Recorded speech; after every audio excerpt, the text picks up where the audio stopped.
Welcome. Welcome to this third block of our 24-hour event of Global Dairy Farmers. As Global Dairy Farmers, we're very proud that we have realized this 24-hour event. With thanks to the support of many enthusiastic GDF farmers and our passionate GDF business partners as well. It's great and it is very special. My name is Ad van Velde. I'm dairy farmer in the Netherlands and since 2017, president of this very special group of farmers and business partners. Besides me, our management team of GDF consists of Yvonne, our manager, Alphonse, vice president, and Co is our treasurer. Alphonse and Co both work at Wageningen University, and they are both involved in many international dairy-related projects. First, something about Global Dairy Farmers. Most of you already know about it, but it's a unique network of practicing dairy farmers from all over the world. Visionary, progressive, looks across borders, positive. We organized all kinds of activities. Recently, more online, but normally otherwise much physical events. There's happening a lot around the world in agriculture, as well as in dairy farming and in the dairy industry. Many challenges, many opportunities, but also many threats. As GDF, we look at what's going on in the world. What are the trends in certain regions? And what does the future look like in certain countries? We always try to make a connection with the farmers, with the dairy farms. Why are certain dairy farmers successful and why are others less successful? We talk about this within GDF, but also with our business partners. That's why this event is called 21 Good Farmers, 31 Great Farmers. Being a member of GDF also means sharing visions, gaining inspirations from other members or from the conferences and events we organize. GDF membership is also part of modern entrepreneurship. International dairy industry is moving. Sector is in the spotlights. Many countries, number of dairy farmers is rapidly decreasing. In my opinion, the time for cooperation is now more important than ever. And GDF can play a role in this cooperation. Once again, welcome to Block 3 with the title Dairy Fine-Tuning. It's about the agenda. I will introduce first our keynote speaker for tonight. That will be Robert Erhard from Nestlé.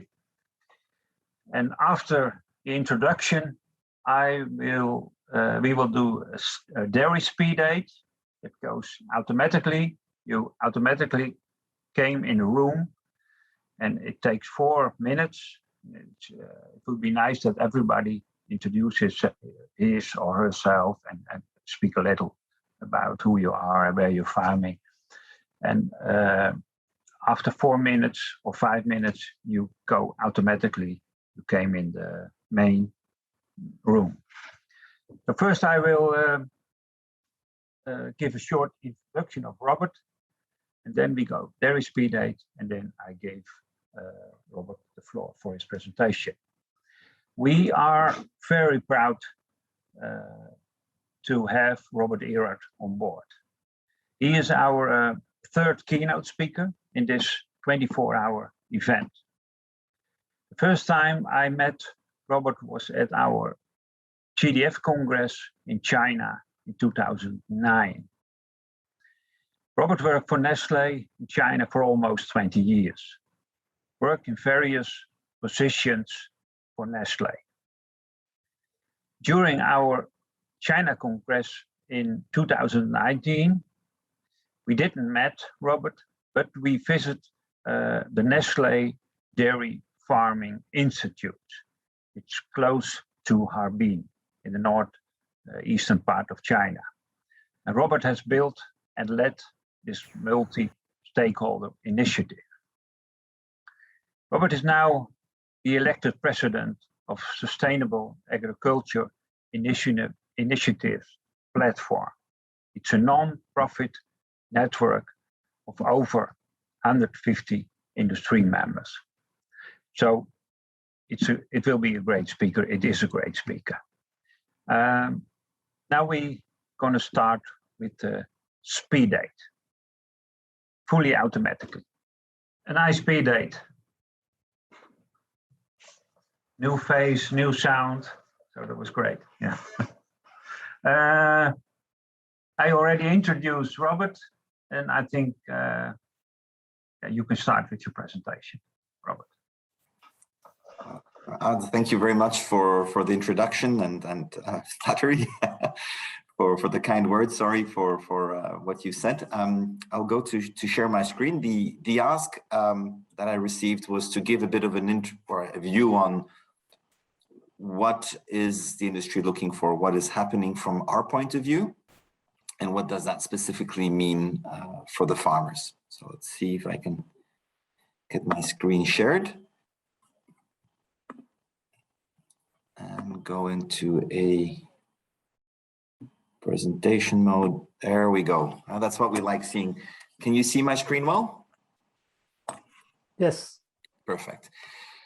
So the future of dairy as we progress into a new era, it's been the last 1 or 2 years where I've started to say that we are transitioning into an era of agriculture, where agriculture is going to play a significant role in everyday conversations, because food is something we buy every day.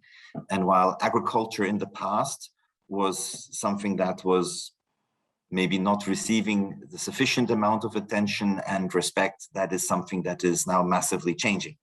This, of course, also brings the risk that everybody, of course, immediately seems to have become an agricultural expert, which is not necessarily the case. But that is also where we have a task to do in good communication and storytelling on this journey. So you've had a bit of an introduction to myself. My role in Nestlé, besides the direct fresh milk sourcing, I'm in Nestlé also in totality after the climate net zero and regenerative agricultural program that we have. We've mentioned the Dairy Farming Institute, the Sustainability Dairy Initiative, the Net Zero Initiative in the US, for example, which is a industry-led initiative towards climate neutrality, for example, or when we're looking at the ITification such as VES-Artex, and there's more that could be mentioned, but these are ecosystems that are coming up to support dairy. And that's something that is very close to my heart, because my personal aim is to help dairy in this transition that we're in this transformation of the agricultural system. And what that means also in the totality of the food system per se. As mentioned, we're in a new era and we're facing unprecedented challenges. So what are these challenges? What does it mean? And there are a lot of them out there, and you can always pick more, but I try to simplify it or to bring it down to the point of the ones that are most relevant. The first one is definitely the impact of climate change. Now, there are regions where climate change on the agricultural system hasn't been as big yet. But I could mention off the top of my head in the last 12 months, 2 regions that are tropical that have not had a drop of rain for 9 to 12 months, right? This is unprecedented. And if you go further back, there are more of these, climate abnormalities that are taking place. It's in the news. It may be close, it may be far away, but you may all remember also in Europe when there were articles about who has the longest hose, who can tap the water furthest upstream to go and irrigate his fields. This is not something that is that far-fetched away from us.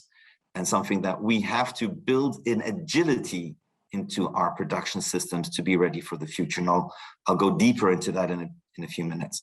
To that agility also belongs the biodiversity. We cannot go against nature.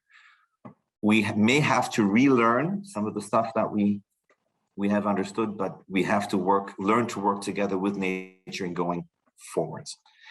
All of this is nice and good, but if the farmer, which for us is in the center of this entire picture, of this entire strategy, that if we want to drive a transformation, if we want to go into if we're looking at a future of a dairy farming system, it has to add up. It has to add up financially.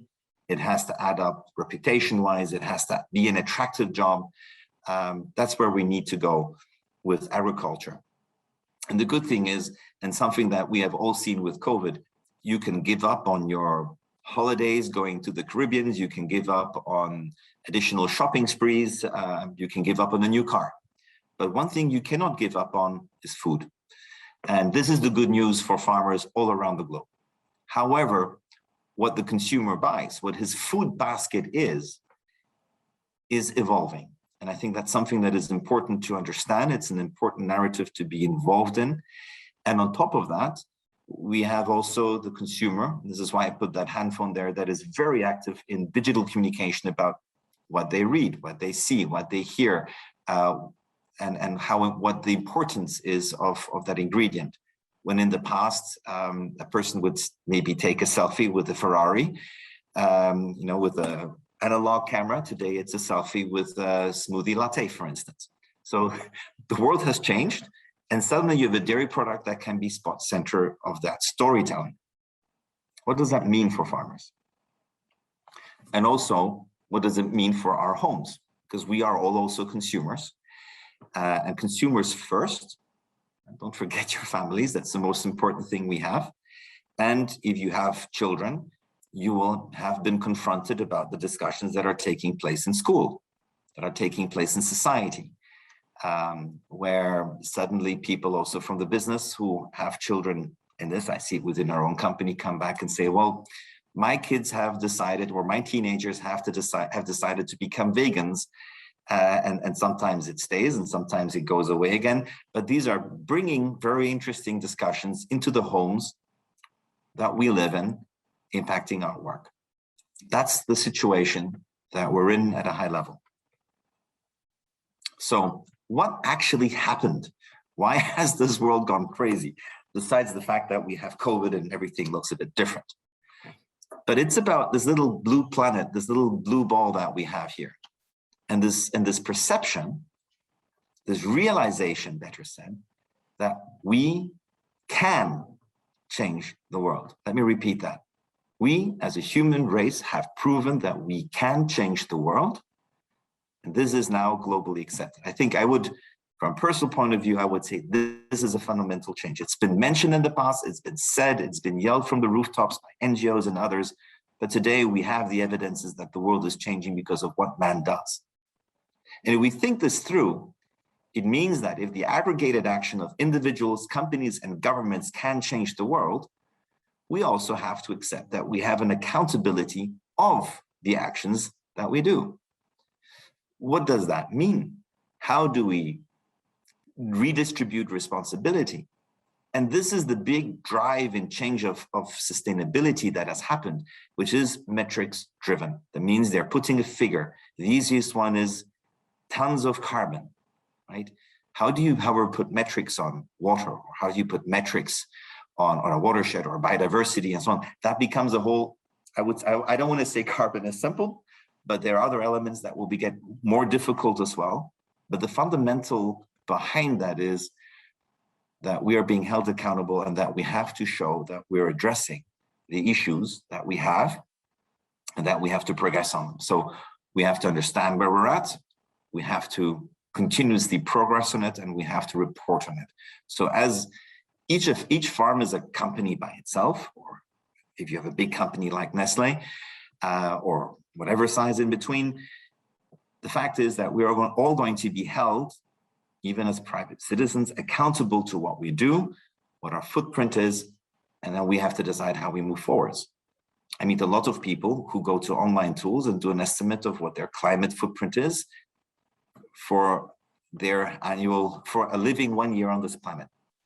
So this is the notion of what has happened, this new global perception. And I'm sure there are lots of other factors that play a role as well. But I think this realization, this accountability, this metrics piece is not to be underestimated. So what does that concretely mean? What are the different elements that here play together that I've recently shown? So on the one hand, we have the topic of climate that addresses obviously climate. We have the topic of nature, being soil, water, biodiversity, the topic of humans' rights, but also livelihoods, and with the topic of animal health and welfare. These, if we were to go to the highest possible level, are the top key topics that dairy farming would be looking at. And there is an environment by legislation, consumers, NGO, academia, and all the research papers that come out may have different views on this and that, as well as financial markets that will decide and do a rating of corporate companies or banks where they do their investments based on how impactful, positively or negatively, they are, or where they put the money. So I've never had in my history at Nestlé as many calls with investors about what those programs are, what they mean concretely, how we're progressing, than in the last 18 to 24 months. This is a fundamental change. And this is not a Nestlé specific topic. This is a topic that each company is facing. So going back to this topic of nature and resilience that I've talked about earlier, how do we at a farm level ensure that we build resilience? And resilience at a farm is about its watershed, its water supply, and that it can ensure it's, imagine you had no water on your farm, that would be game over, it would be the end of it. Making sure we have healthy soils, deep soils, soils that can retain water, that are stable, that are not eroding, and then the whole biodiversity, working with nature. And just to give you an understanding of this topic of respecting this whole topic of nature, you would have countries, for example, China, where there is a certain perception, amongst others, that disrespecting of nature has also led to the outbreak of COVID. It's nature paying back.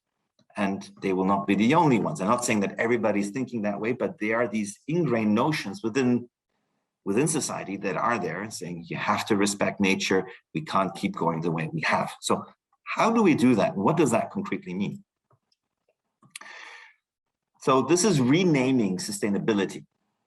Sustainability was very vague. If you asked 200 people, you would have 400 definitions because they couldn't argue, they couldn't align with themselves. But the fundamental behind all of that, of course, is traceability. If there is no traceability back to a farm or what is happening on a farm, there is absolutely nothing. We can't talk about sustainability. So what you do on your farm and the great work you do on your farm every day matters. You need to understand that that will be of great interest and importance for companies and brands going forwards. So we have these topics: climate neutrality, nature, animal welfare, maybe not sufficiently, but quickly coming much more stress is the topic of human rights, living wage and income, and thereto related. The youth, I cannot stop and stress enough the importance of youth, because if we do not have a next generation of farmers, we will also not have food on the table. It's as simple as that.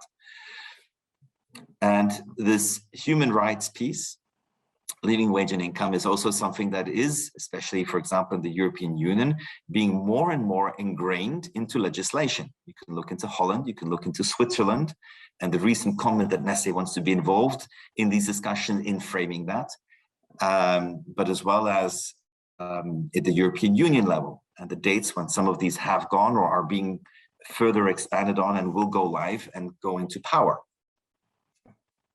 So this is something that will get a lot of attention in the more near future.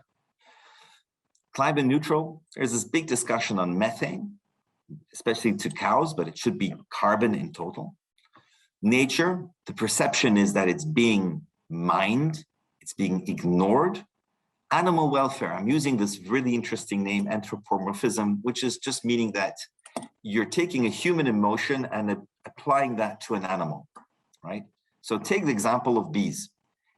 Imagine giving bees a lot of space, bright, open, a lot of access. Do you think the bees would be happy? No, they like closed environments. They like it dark. They like it tight. They don't want a strong wind blowing through their beehive.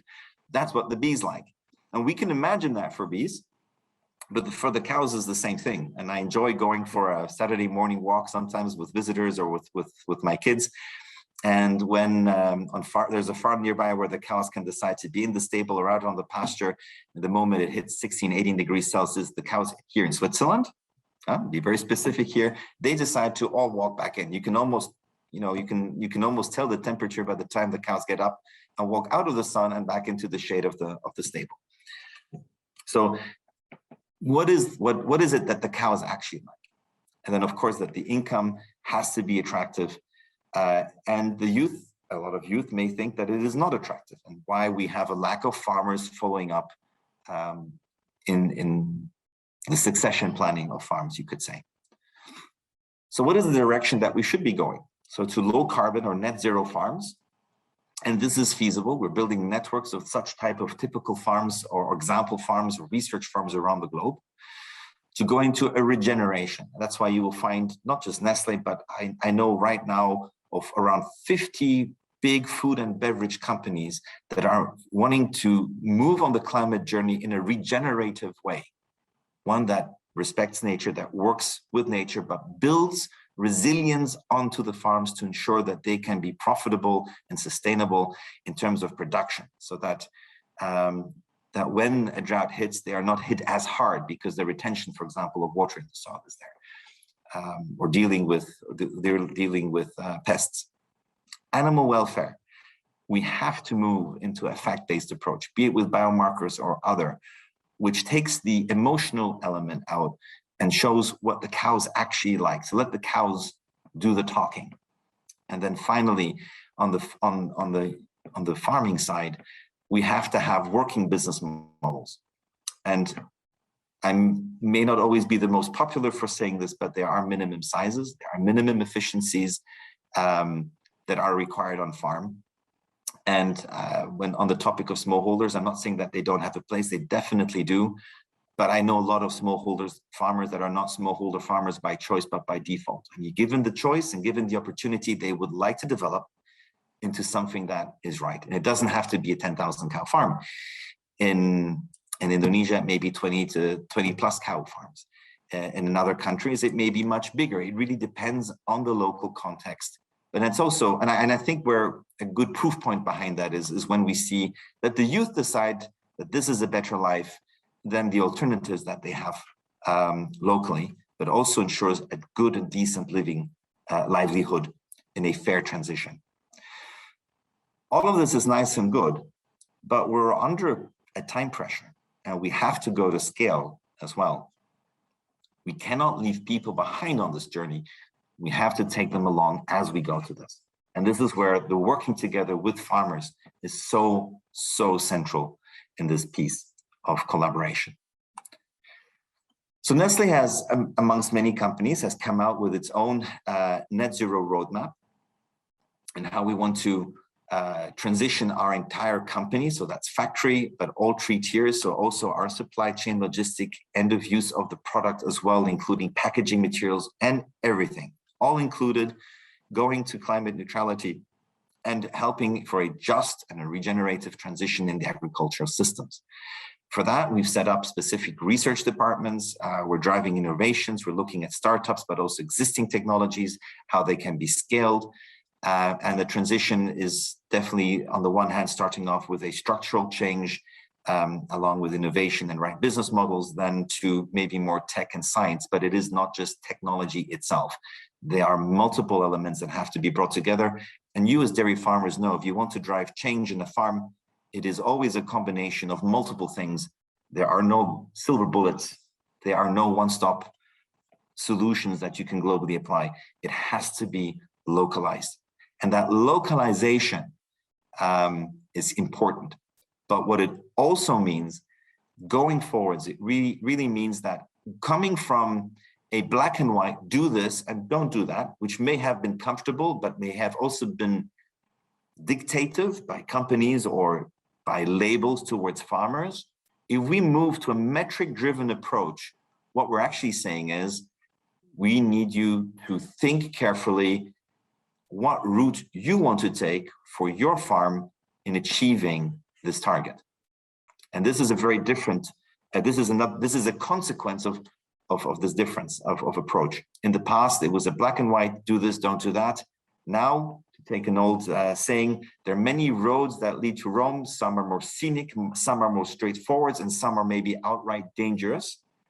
You need to make the decision for your farm on what that best road is to achieve. And there will be clear metrics on that journey.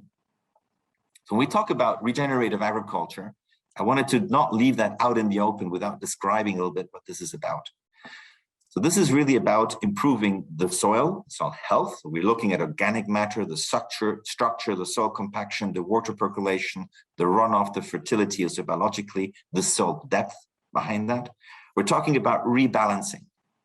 How do we feed the soil to produce feed or food for the cow that produces something we eat, which produces something that is a nutrient for the soil? Again, these cyclical approaches that we go and need to be more aware of. At the same time, decreasing chemical interventions on biological control, herbicides, insecticides, fungicides, and so on. Now, there are extremists out there. I have to be careful when I say this. There are people out there who will say, never ever use a drop of any chemical again on your farm. But every really leading regenerative agricultural farmer I've met so far has also come back and said, if I didn't know that I could do a herbicide intervention if a field goes south, I would never go and apply regenerative agriculture. So we have to leave that open. And like I said, we shouldn't be dogmatic. We should be very pragmatic in our system, in our journey on this route. And that's something we stand for and that we truly believe in. I wanted to show you these two pictures. This is actually from the UK, from a dairy farm and his neighbor that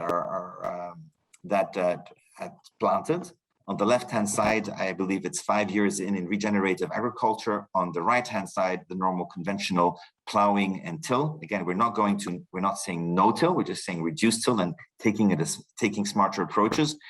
And in case you can see my mouse, on the right-hand side of this dark brown soil, there is a footprint that you can hardly see because the soil has a stronger structure and is able to carry the weight of the farmer. On the right-hand side, you have that footprint. You see how the soil has just given in and looks different.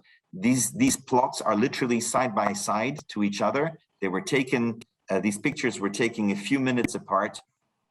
This is the difference of a regenerative versus a conventional farming. And I believe it speaks itself. We say it tells a story itself about what we're looking for in building the resilience on the farm, which is in the interest of the farmer itself. So summing up in this last minute, and I believe I will have reached my 20 minutes timeline, we need to evolve business model for the farmers. We need to drive the transformation, and they should be receiving support from companies like ourselves. We love working with dedicated farmers, with our suppliers, and you can benefit directly from that. And what is also important, the transparent reporting for farms. Where are you at? How are you progressing on your journey? And openly sharing that. So I hope that we can find ways to, another word I like, decommoditize dairy. And as we move into a world that has animal proteins and plant proteins side by side, even in similar products, I do believe that dairy has a real chance with its great nutritional density to come out as a premium product and move forward in that. So thank you very much for your attention, and I look forward to our discussions. Thank you. Thank you very much, Robert. A very clear presentation. And on the other hand, on the one hand, you give a picture of some major challenges agriculture is facing. But I think there's also a very positive side on your presentations, that you actually do see opportunities that agriculture can make the change. And like you said, the era of agriculture, I think that's a very positive note, how important agriculture is. Yeah. And also that we actually can change the world. And that's also it also gives an you say accountability, but also gives a responsibility to all of us to actually make that change happen. I would like to invite the panelists to reflect and comment, or maybe ask questions to Robert. Andrew Brewer, a dairy farmer in the UK, and already a long time a member of GDF. Holger Kruse, from one of our business partners from Holm&Laue, and Paul Windemuller. He's farming in the US. So first of all, I would like the panelists to shortly introduce themselves. Maybe mention a bit about your background. If you have a farm, a bit about your farm. But please do not start with your grandfather, because then the introduction would take too much time. Andrew, can I invite you to introduce yourself? Yep, thank you very much for the opportunity to join the panel. Yes, we milk 500 Jersey crossbreds in a block calving system on a very much grass-based. Your sound is a bit low, Andrew. Sorry. Is that better? Yeah, that's a bit better. Yeah, so we milk 500 Jersey cross cows in the far southwest of the UK on a very much grass-based system. Thank you. Paul? Paul Windemuller, dairy farming in Western Michigan in the US. First generation dairy farmer. My wife and I, along with our 6 kids, milk 250 cows on 4 Lely robots. And yeah, we've been dairy farming for 8 years now. So. Thank you. So a new entrance. That's already interesting, because that's been seen as a major topic for the sector. So maybe you can tell us why you did become a dairy farmer. Holger? Yes, hello, Holger Kruse from the company Holm&Laue. We're producing feeding equipment for calves, automatic calf feeders, like you can see here in the back, or milk taxis. So it's all about rearing the little ones on the dairy farms. Okay, thank you very much. Well, first of all, I would like to take a round with the panelists and yeah, collect sort of the comments, or maybe they have questions to Robert, and then we'll ask Robert for a reaction. Andrew, can I start with you again? Yeah, sure. Yes, I agree with virtually everything you said, Robert. I'd like you to expand a little more on the schools issue and how we promote the dairy industry going forward to promote the further consumption of milk, but also our future labour force, please. Sorry, it was a bit quiet. So the school and dairy consumption, and the second point was? How do we promote the industry for our future workforce? For the workforce, okay. I think it's good that, Robert, you can respond directly, and then we will go panelist by panelist. So on dairy consumptions, I think if we take the people on the journey of what we're doing, there can be a massive response. And I like sharing this one very simple, straightforward story. It's almost 5 years ago. We started a small project here in Switzerland with 150 farms in helping them go on the climate journey. You know, simple things and optimization and so on. And we did only, I think the first 1 or 2 years we went slowly. We were learning there. We only did a measured 7-8% reduction, validated by academia. It was in the German press. You will still find it online. Brought it out, and to our massive surprise, the fact that we only talked about a 7% reduction, it was very fact-based on the farms and so on, and validated. We had 9 million hits on social media, 98% positive. And then the corporate comms people came back and said, Robert, you want to get us fired because your feedback that you get is better than the annual Nestlé financial reviews, okay?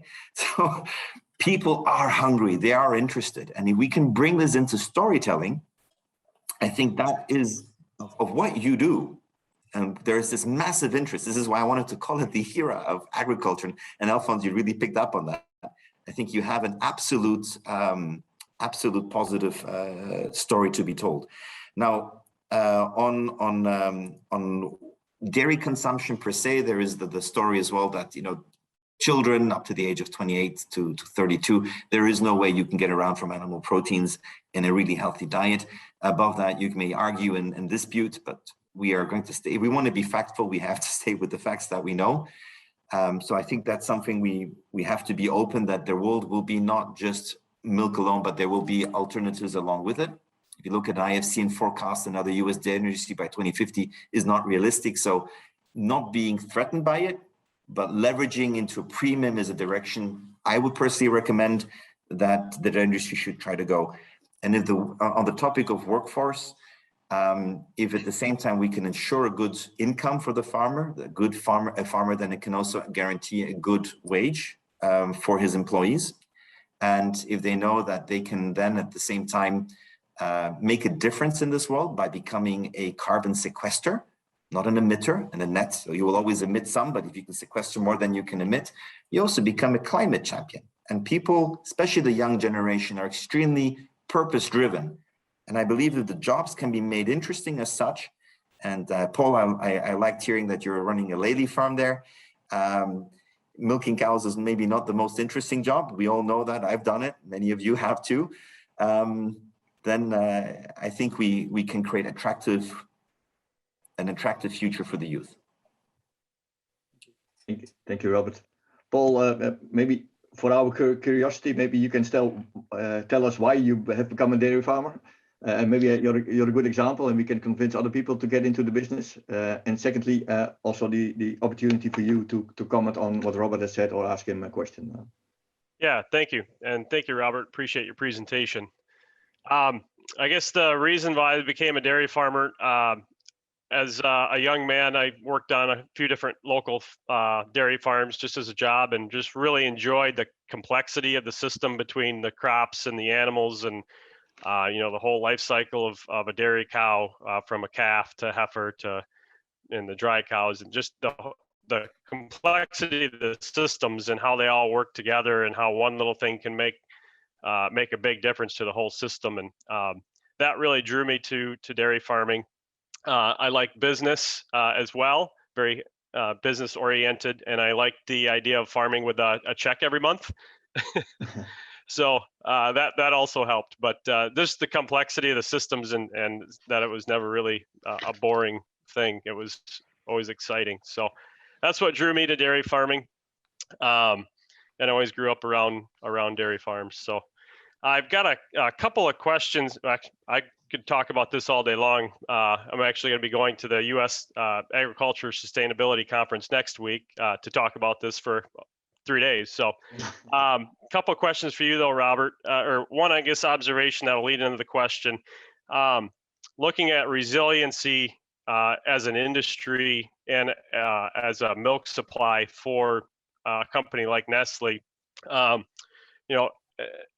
we seem to be in the U.S. We seem to be shifting our milk supply toward the central part of the country and larger farms. So in my area of the country, a median-sized farm is 250 cows, basically the size that I'm milking at right now.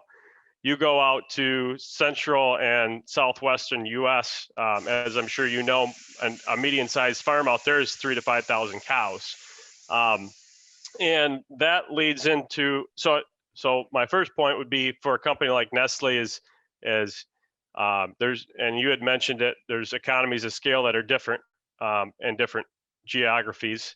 But just to make sure that the processors and the corporations understand that it's important to have that production spread out throughout a large geography in case we do have a drought in southwestern U.S.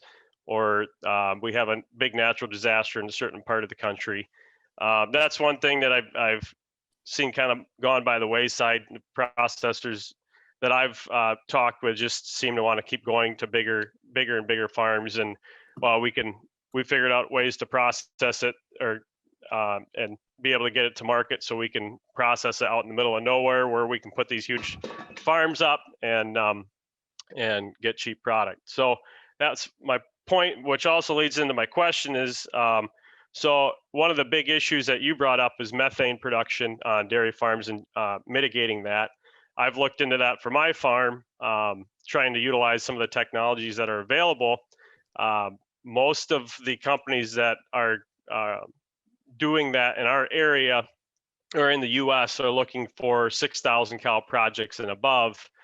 And again, that that puts a disadvantage. Our state, you can't even, you're not technically supposed to milk more than 3,500 cows on a site. So it makes it very difficult to utilize and lower our carbon footprint with one of the biggest tools that is available out there. So for me as a smaller farm, you know, I would like to continue to grow, but I don't ever foresee milking 6,000 cows in one location unless I'd move out west. So is there anything that you guys have seen at Nestlé to kind of offset that, to utilize those technologies in certain geographies? Yeah, so there is a lot out there, and that is why I stress technology is part of the solution, but by all means, far not.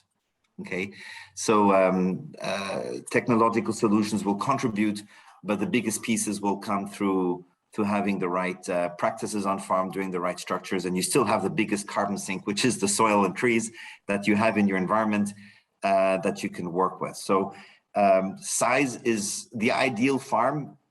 There is no definition of size. That's financial realities of what you need as a living wage and income for your employees and for yourself, and where you feel financially happy, and it has to be linked to your your ecological environment that you're in. So the ideal farm is optimized in your geographic context.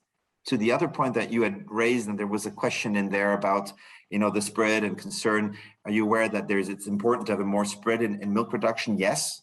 Actually, we've had talks with, I'm going to go over to the UK, and in this instance, as an example, you have on the one side of the country, you have the dairy farms, on the other side, you have the crop production. And on the one side, the crop production is supposed to use less chemicals and fertilizers, and on the cow side, you have too much. So a healthy ecosystem is one that is more intermingled and that is leveraging each other. And you will see that major milk producing countries, be it New Zealand or the Netherlands, are talking about maximum number of cows. So there is a maximum, there's a plateauing out. And for companies like us, this means very concretely having more local, a bigger and stronger geographic scope in our sourcing, and revisiting our sourcing strategies is key along with that. So don't be too worried about it. There are multiple ways, make use of them. And again, in order to tell you what to do, I mean, we'd get somebody to help look at your farm and play around with the existing tools that are out there. And hopefully we'll have some tools out in 1 or 2 years time or earlier that you can on and off and optimize with a solver what would be suggestions for your farm. Thank you very much. Thank you. Holger, the floor is yours. Yes, thank you very much. Robert, I couldn't agree more with what you said. I think it was a very interesting summary of what lays ahead of us, what we all have to achieve, the farmers, the industry, whatever. So my position at Holm&Laue is marketing. And in marketing, we like to tell stories, and you mentioned that as well. It's all about storytelling and creating a certain image on what we are doing and what we want to achieve. I think that's a challenge for the farmers, because they don't have the possibility very often to create these stories. But the dairy factories, when you are designing new dairy products, you put them in nice carton boxes with nice labels. And when we have a look at these labels, we see very romantic pictures of cows on pasture. And we are wondering why consumers are not really understanding that we are keeping cows in barns and not on pasture in big parts of the world. So, and what I liked a lot on your presentation is that you said you want to support the dairy farmers. You don't want to leave the people behind.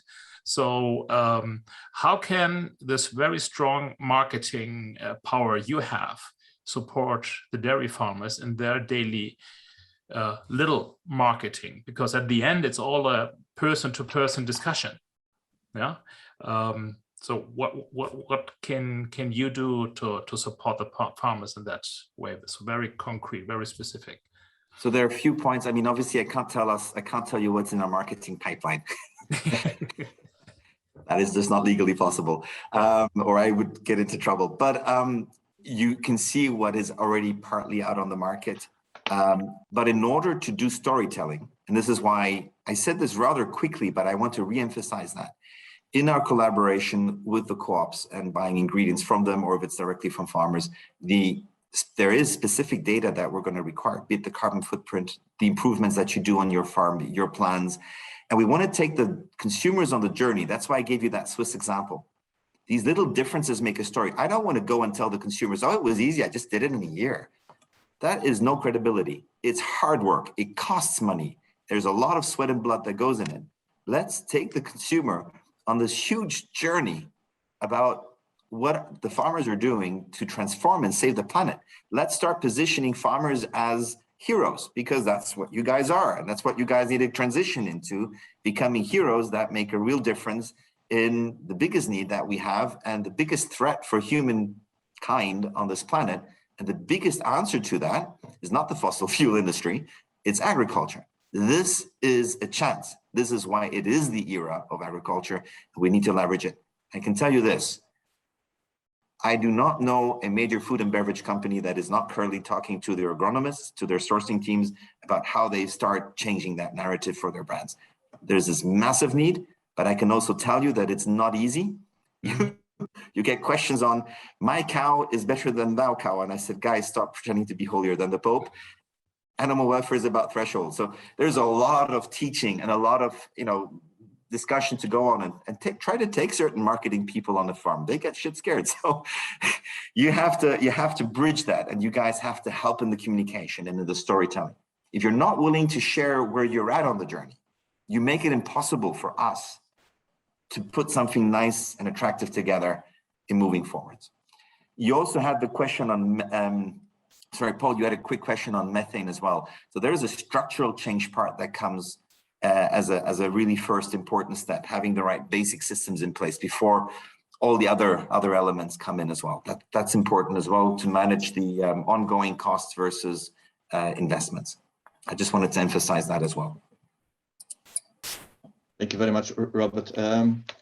We have not that much time left, and it's always difficult after such a good presentation and good questions and good answers.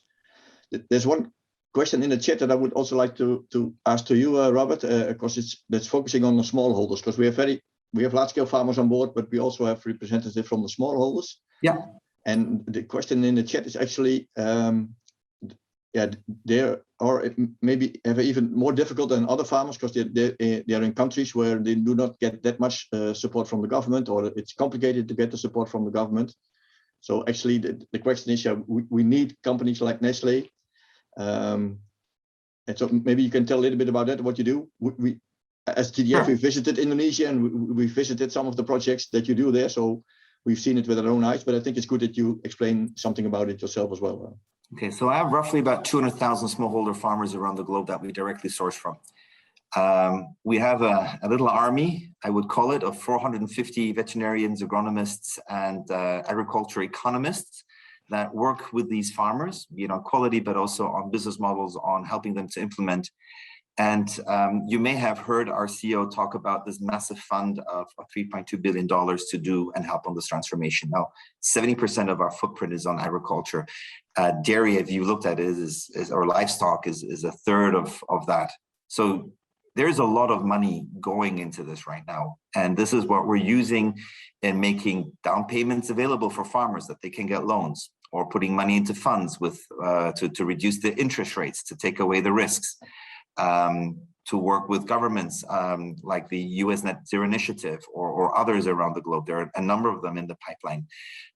These are real, very concrete things. This is not money going to some sort of NGO or third party or whatever. This is real money that is supposed to hit the farmer and is hitting the farmer and then driving the change. And here, this is why I go back to the dedicated farm approach. If you're a farmer from Nestlé, you should be benefiting sooner or later from this. We also encourage you to knock on the door of your co-ops. Right now, I'm open for a lot of more projects and a lot of more driving forwards. If you're willing to share how you move forwards, then get your co-op to collaborate with us, because we are serious about it. This year alone, there are over 100 additional projects that we're funding, and it's not small money. So we are very serious about it, but we also want to see the impact, and we want to be able to allocate that impact to ourselves as well. It's a fair give and take. It's also about metrics and accountability also in these type of projects. A very Exactly. clear answer, Robert. I think I want to end this discussion with a final question. Yesterday we started with a presentation from Mary Ledman from Rabobank, and she actually predicted that the consumption will still rise, so there's more demand for milk. But she also said that in some countries that are traditionally exporting, like New Zealand, production will be under pressure. Yesterday we also had an Aeres dairy farmer on board, and there's pressure on milk production there. How do you see this balance? So there's an increase in demand, and there's pressure on some major producing regions. How does Nestlé look at that? Where do you see that the milk will be produced, and how demand will be met? So I alluded to that earlier by saying there will be a bigger geographic scope of where milk is being produced. There are going to be limitations of how much dairy can be produced in certain regions, which means that it needs to be better distributed along with the cropping farmers, right? And that is an opportunity. You guys are going to be producing the fertilizers for the croppers, an important piece of that. It's another potential source of income, guys. So we are aware of it. There will be a redistribution, and dairy has always moved. It will continue to do so. As long as we have a well-integrated balance in the environment production system, I don't think you have to worry about your future. And just make sure you have neighbors along with you, that you're not an individual farmer in a radius of 1,000 kilometers. Have enough volumes that a processing plant and transportation logistics make sense. Thank you very much, Robert. I would like to thank all the panel members. Andrew, thank you very much. Paul, Holger, thank you for your comments and questions to Robert, and especially great thanks to Robert, and a great presentation. And I think this is really valuable input and food for thought for all of us. So very happy and proud to have you on board in our GDF session. What I do think now, it's a bit pity that this is an online session, because normally we would have a drink after this session, and then we could go on discussing. And I'm really missing this now, especially after this session. But that's the way it is now. Maybe next time. Thank you. Then let's make sure we catch up one day. And thank you very much for this opportunity. You guys are the future heroes. Never forget that. Thank you. Thank you.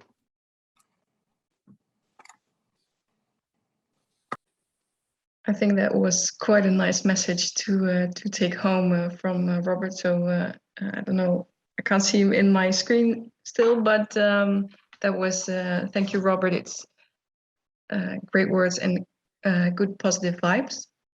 Yeah, so we have a couple of minutes break. So if you want to have a drink or go to the bathroom, please go ahead and make sure you're back in a couple of minutes, because then we start the World Dairy Table discussions, which are going to be very interesting as well. And yeah, see you in a bit.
think it's time to start with the World Dairy Table discussions. And Andy, thank you for having a bit of a nice listen to. Yeah, so welcome Andy, and welcome everyone to these sessions. My name is Yvonne Ossenvoort, and I'm the operational manager of Global Dairy Farmers. And for this particular session, I will be your host as well. Yeah, so what are we going to do? This is live block 3, and it's about dairy fine-tuning. And with the World Dairy Table discussions, we're gonna split up in a couple of groups, so-called breakout rooms. And these breakout rooms are hosted by each one of our partners. And they've all thought of a topic that's on their mind, that's either an issue or maybe they see it as an opportunity. And that's what Global Dairy Farmers is all about, is that we have open discussions on topics like this, and to make sure we go forward, to make sure we help the dairy industry as a whole.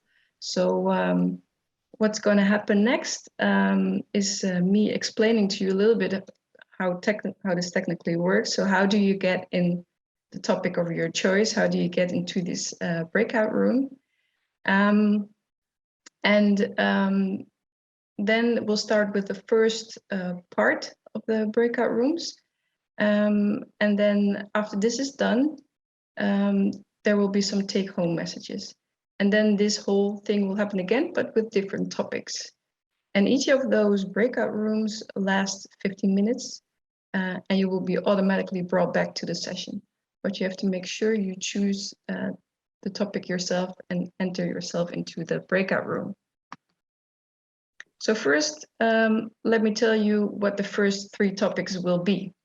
So it's Holm&Laue, talking about animal welfare trends in calf rearing, MSD Animal Health about managing pain in dairy cattle, and number 3, Lely, about digital farming. So just have a good look at these topics. And in your mind, think what you would like to talk about. And then let me tell you how it technically works. So either you can choose your room directly, or you can add the number of your preferred session in front of your name. So how does that work? When you can choose your room directly? When we are going to open the breakout rooms in a couple of in a minute or so, there will be 4 small squares at the bottom of your screen. You just click it, and you will see this pop up where you have the different sessions. And in case you want to join the Lely session, just click it and make sure you push yes. If this doesn't work for some reason, maybe Zoom is not updated, can be, you can rename yourself. If you can see yourself in the screen, your little video, you see there are 3 dots. If you click it and then scroll down, you can see that you can rename yourself. So just make sure you have the number then of your preferred option in front of your name, and we will put you in the right room. If you can't find yourself among all other participants, just go down to participants, click on it, and there you see more, and there you can rename yourself as well. So I think I will show you the sessions once more, what the titles are.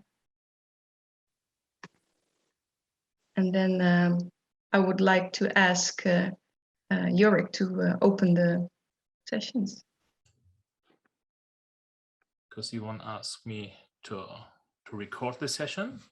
So yeah, animal welfare trends. I would like to ask you to give me your opinion. And what I would like to do is I would like to start a poll. And in order to do that, because Zoom is not allowing me to do that in the program itself, I am sharing a presentation slide here. I would like to ask you. I would like to ask you to take your mobile phone or even your computer or whatever, and go into the browser and visit the website menti.com. If you visit that, you can answer these questions here from me as well. If you open menti.com, it will ask you to enter a code, and you can see the code here as well. It's 53747093. So again, the code 53747093. And I would like to ask you to comment on these statements. How difficult will it be for you to meet these demands from politicians or from consumers? And I just took randomly 6 of the points which are being heavily discussed here in Germany and Europe. So how difficult would it be for you to rear the calves only with a mother or with nursing cows? So just give you evaluation on your farm. How difficult would that be? Or how difficult would it be for you if individual housing or calf hutches would be forbidden? Because that's a discussion which we see here in Europe as well. So how difficult would it be for you if you need to offer your calves more space than you offer them now? Oh,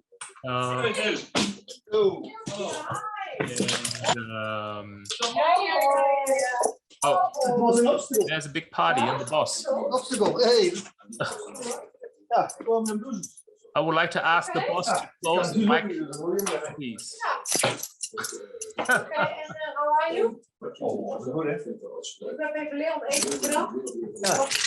I would like to ask the boss to close the mic. Hello, can you hear me?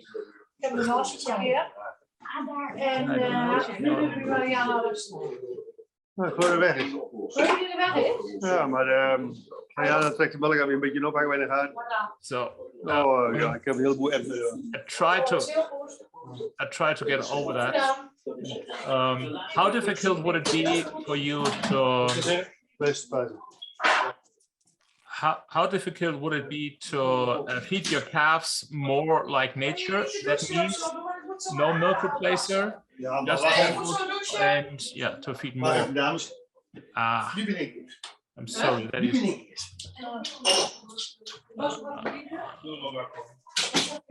I'm sorry, I cannot stop that listener.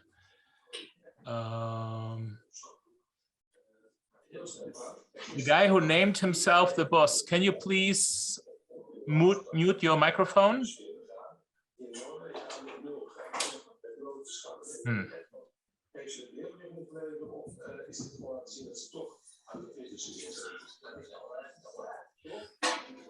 Okay, so yeah, I'm a little bit annoying. Sorry for that. The other point is, how would it be if you're not allowed to sell your calves earlier than 4 weeks of age? How difficult would that be for you? And the last question, how difficult would it be if you were not be able to dehorn your calves? So I would appreciate if you could just answer these questions for me, and then we can discuss about that.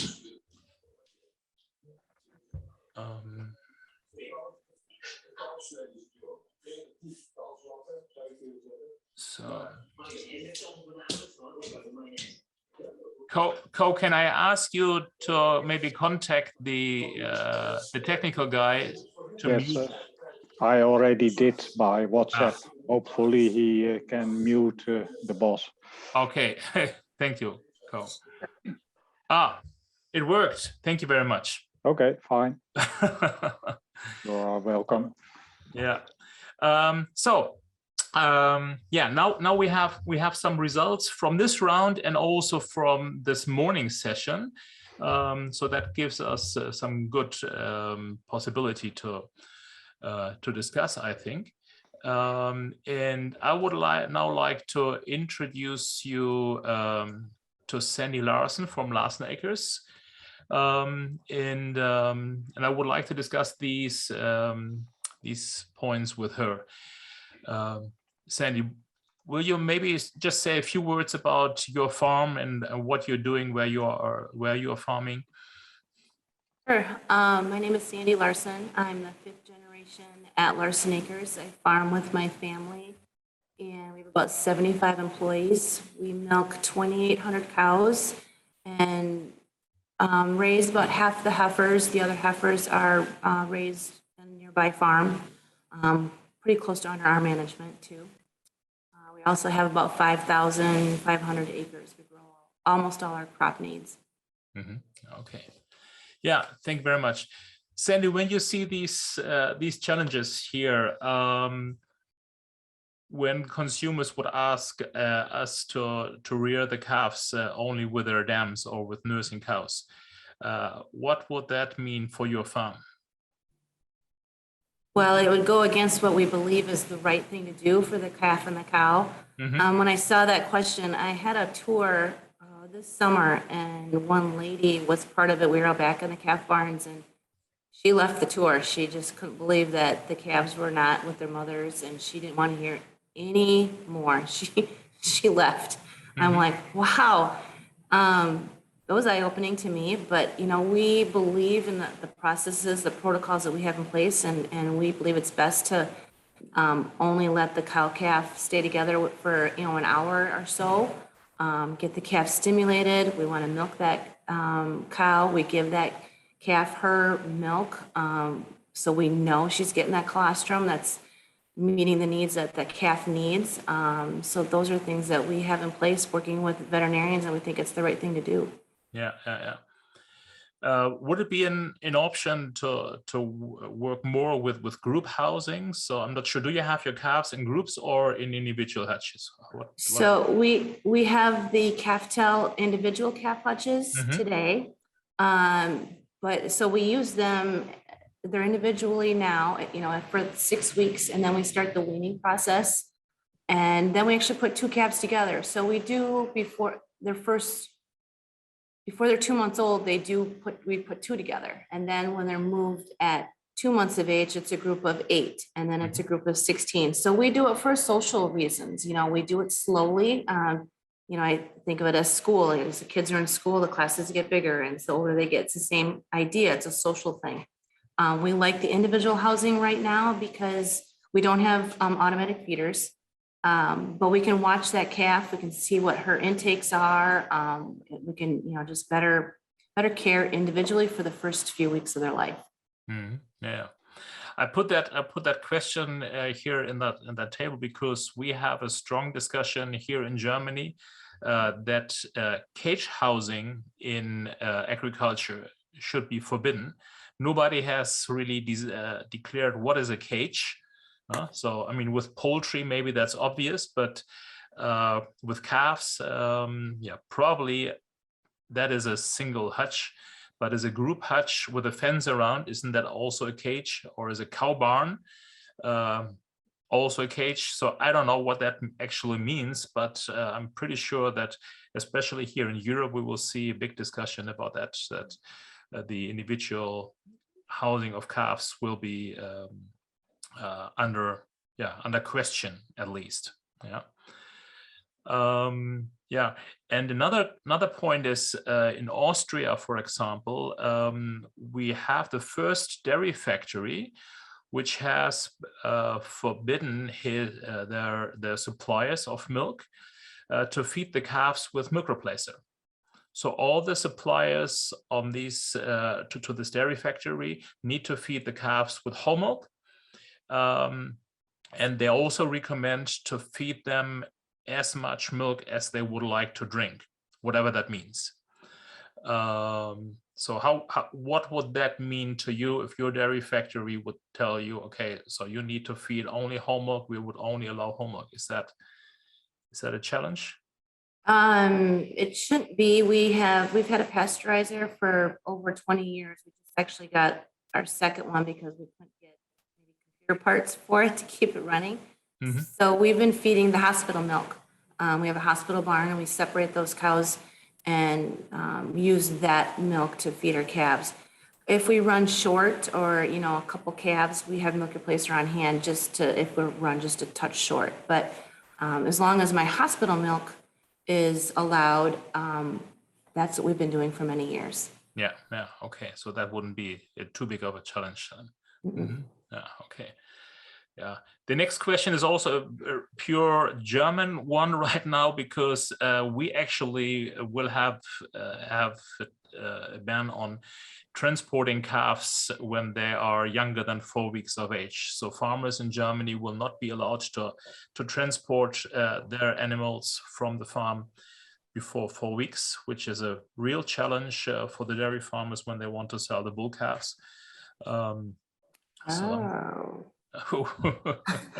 wasn't thinking about the bull calves. I was thinking about the heifers. Yeah. It's all about bull calves. Yes, exactly. Okay, yeah. That's an expense. You know, I'm in Wisconsin, and so we keep all the heifers here on site, but bull calves do leave within the first week. And if you don't have, even for heifer calves, it's going to be an expense to have those facilities or a spot to raise them for 4 weeks. I mean, it's, you know, I get what's doing right for the calf, but it's also got to be functional for the farm as well. Yeah. Okay, we only have 2 minutes. I would like to open the round for others here in this group. Is anybody else here who would like to comment on these? Do you see maybe in your area other animal welfare discussions which could create problems? I have one question, Holger. Yes. Will paired housing be sufficient, or are they just going to keep pushing until? That's what we tell everybody, that 2 calves in a hutch is a group and they have social interaction. And we are heavily working on that to get that story out. So that, I mean, when they are banning individual housing, at least, and there are reasons to keep calves separated. So we don't need to discuss that. But maybe if we are able to keep the contact to 2 calves, maybe the challenge is not so big. Yeah, but I hope like I said, nobody has defined yet what is a cage here in Germany when they talk about these rules. Yeah. I've got a question on the first part there about rearing calves with their mothers. Wondering, has anyone seen that or dealt with that yet? That's something that's been talked about quite a bit lately in my area. And I've got robots, so that'd make it pretty difficult to keep the calves in with the bums in order to milk them without a lot of handling. And the same thing would be with a parlor too, is how would you safely milk the cows out? Because in a higher production system, obviously that calf's not going to drink all the milk they're going to need, or that cow's going to create, and you're going to really hurt the cow's peak milk production if you don't get it milked out. Yeah, exactly. That's a big challenge. I can tell you one thing, that here in Germany, a lot of government money goes into research to create systems which work under these conditions. Nobody, I mean, we have a lot of farms who are doing this, not a lot, several farms who are doing this. And I've just recently been in a discussion with them, but nobody really has the golden bullet who would say, okay, this is the way it works. So we are very, very at the beginning. And I think for commercial dairy farms, it's a big challenge. True. Yeah. Yeah, we have to go. Thank you very much. Welcome back. Welcome back. I hope you had some good discussions. And apologies if your conversation was cut mid-half. As what I said before, the previous live blogs as well, it's a good way to start the discussion, and hopefully you can meet up at another time and go more into depth to discuss. So there's also a little bit of networking in that sense.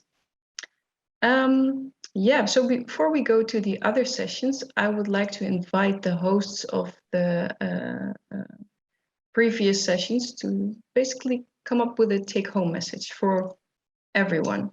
So first up is Holger from Holm&Laue. What can you share with us? Yes, thank you very much. I was doing a small poll and asked what kind of animal welfare demands from consumers would cause difficulties or problems on the dairy farm, and I was asking about rearing calves with their mothers, if that would be difficult, and I think that's a big challenge if that would be a task which have been asked for.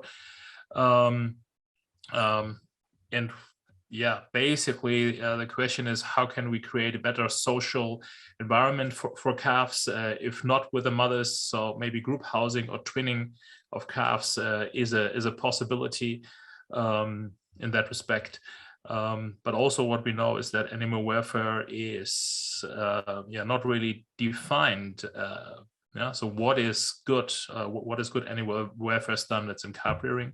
Maybe that is a discussion for future research and development. And one question: do you? We've done these breakout rooms now for the third time, so the third live block.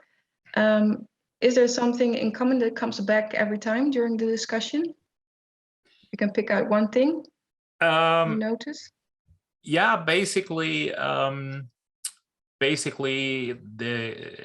demand of rearing calves with a mother. That is a challenge for most. Yeah. So because it would be a completely different picture, way of managing your dairy. Okay. Interesting. Thank you, Holger. Let's go to the two gentlemen from MSD Animal Health. Ivan or Pedro, what's your take-home message for the audience? Yes, thank you, Yvonne. Well, we didn't have much time, but we knew that already up front. We had a discussion, a very brief discussion about pain management.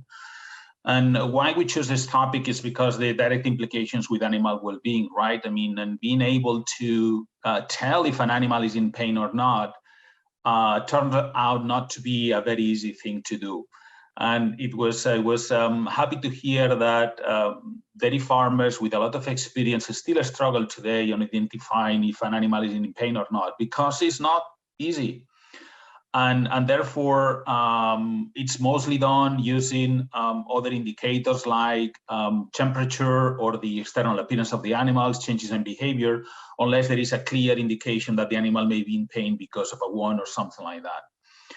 And then the other aspect there is that obviously when that happens, then those animals are treated with painkillers, but still the important missing point is how to tell that the animal is in pain on every situation and how to evaluate that level of pain. And the third inside of that will be that we have to always make the connection between pain, treating that situation that may be painful, and productivity for the dairy farmer, right? It has to have as well a very good connection with the productivity or returning the animal to productivity as an expectation for the treatment. So thank you so much. To us, it provides a lot of insights in terms of either we have to work or keep working on the monitoring systems to try to be able to help detect those animals in pain before they are really in that bad situation. And number two, in evaluate as well other alternatives to treat those animals when they have in pain. So yeah, those are basically the main insights. So we can be discussing this for hours probably, but it was a very rich discussion. Thank you. Good to hear. Thank you. Thank you, Pedro. Thank you, Ivan. Thank you. Arjen, you've also had, this is your third block now as well. So maybe you can share your take-home messages from this particular session and maybe also see if there's a red line for the whole summit. Yes, thank you. I can try.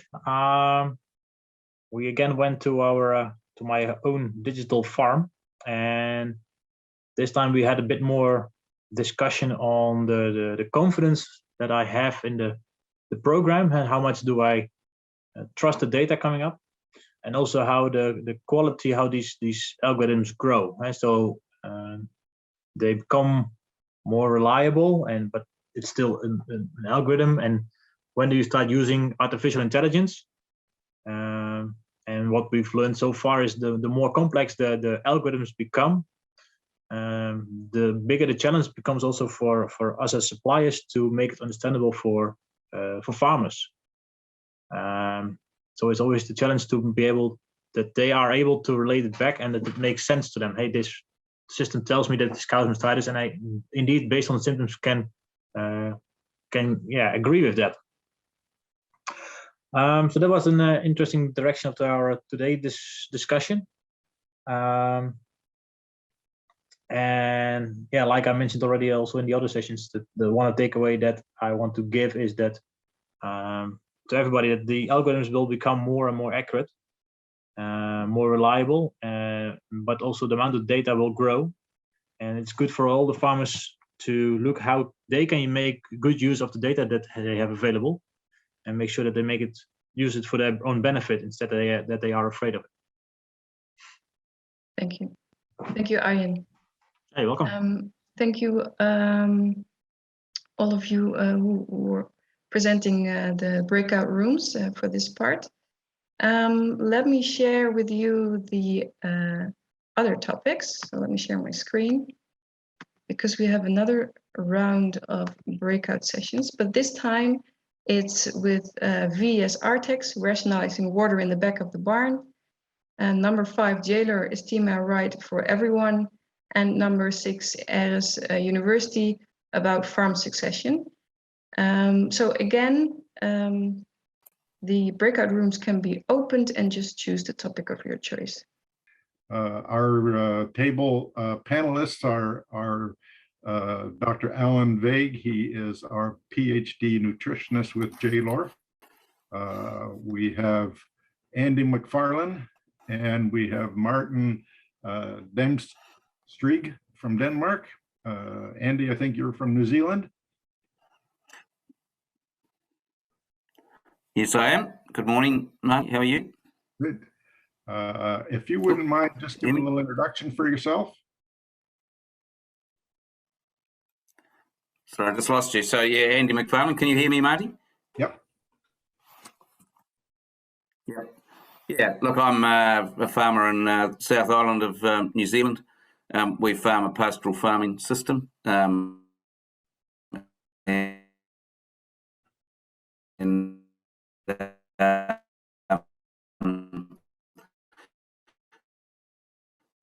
You've broken up a little bit there. We don't use TMR, but we do have people in New Zealand that use. Okay. Martijn, would you mind giving a little introduction to yourself? Yes, I'm Martijn. We have a dairy farm in Denmark, 1,000 dairy cows, and we practice TMR feeding. Okay. As a little preamble to this presentation or this topic, Dr. Allen has prepared a short series of slides just to stimulate the conversation. Alan, if you wouldn't mind to start that. Thanks, Marty. Thanks for everybody being here.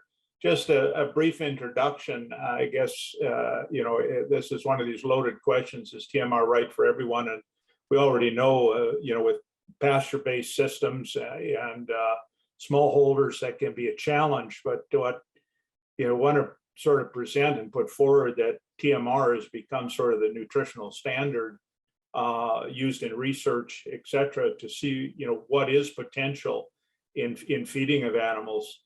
And just to help those who aren't that familiar with the terminology, we talk about TMR being a total mixed ration, where actually everything, I would call it an intensive system, where everything goes into the mix: the forages, the grains, the supplements, additives, etc., with the target that each animal has a consistent intake with, we say, sort of each bite or every meal is the same from start to the finish of the day.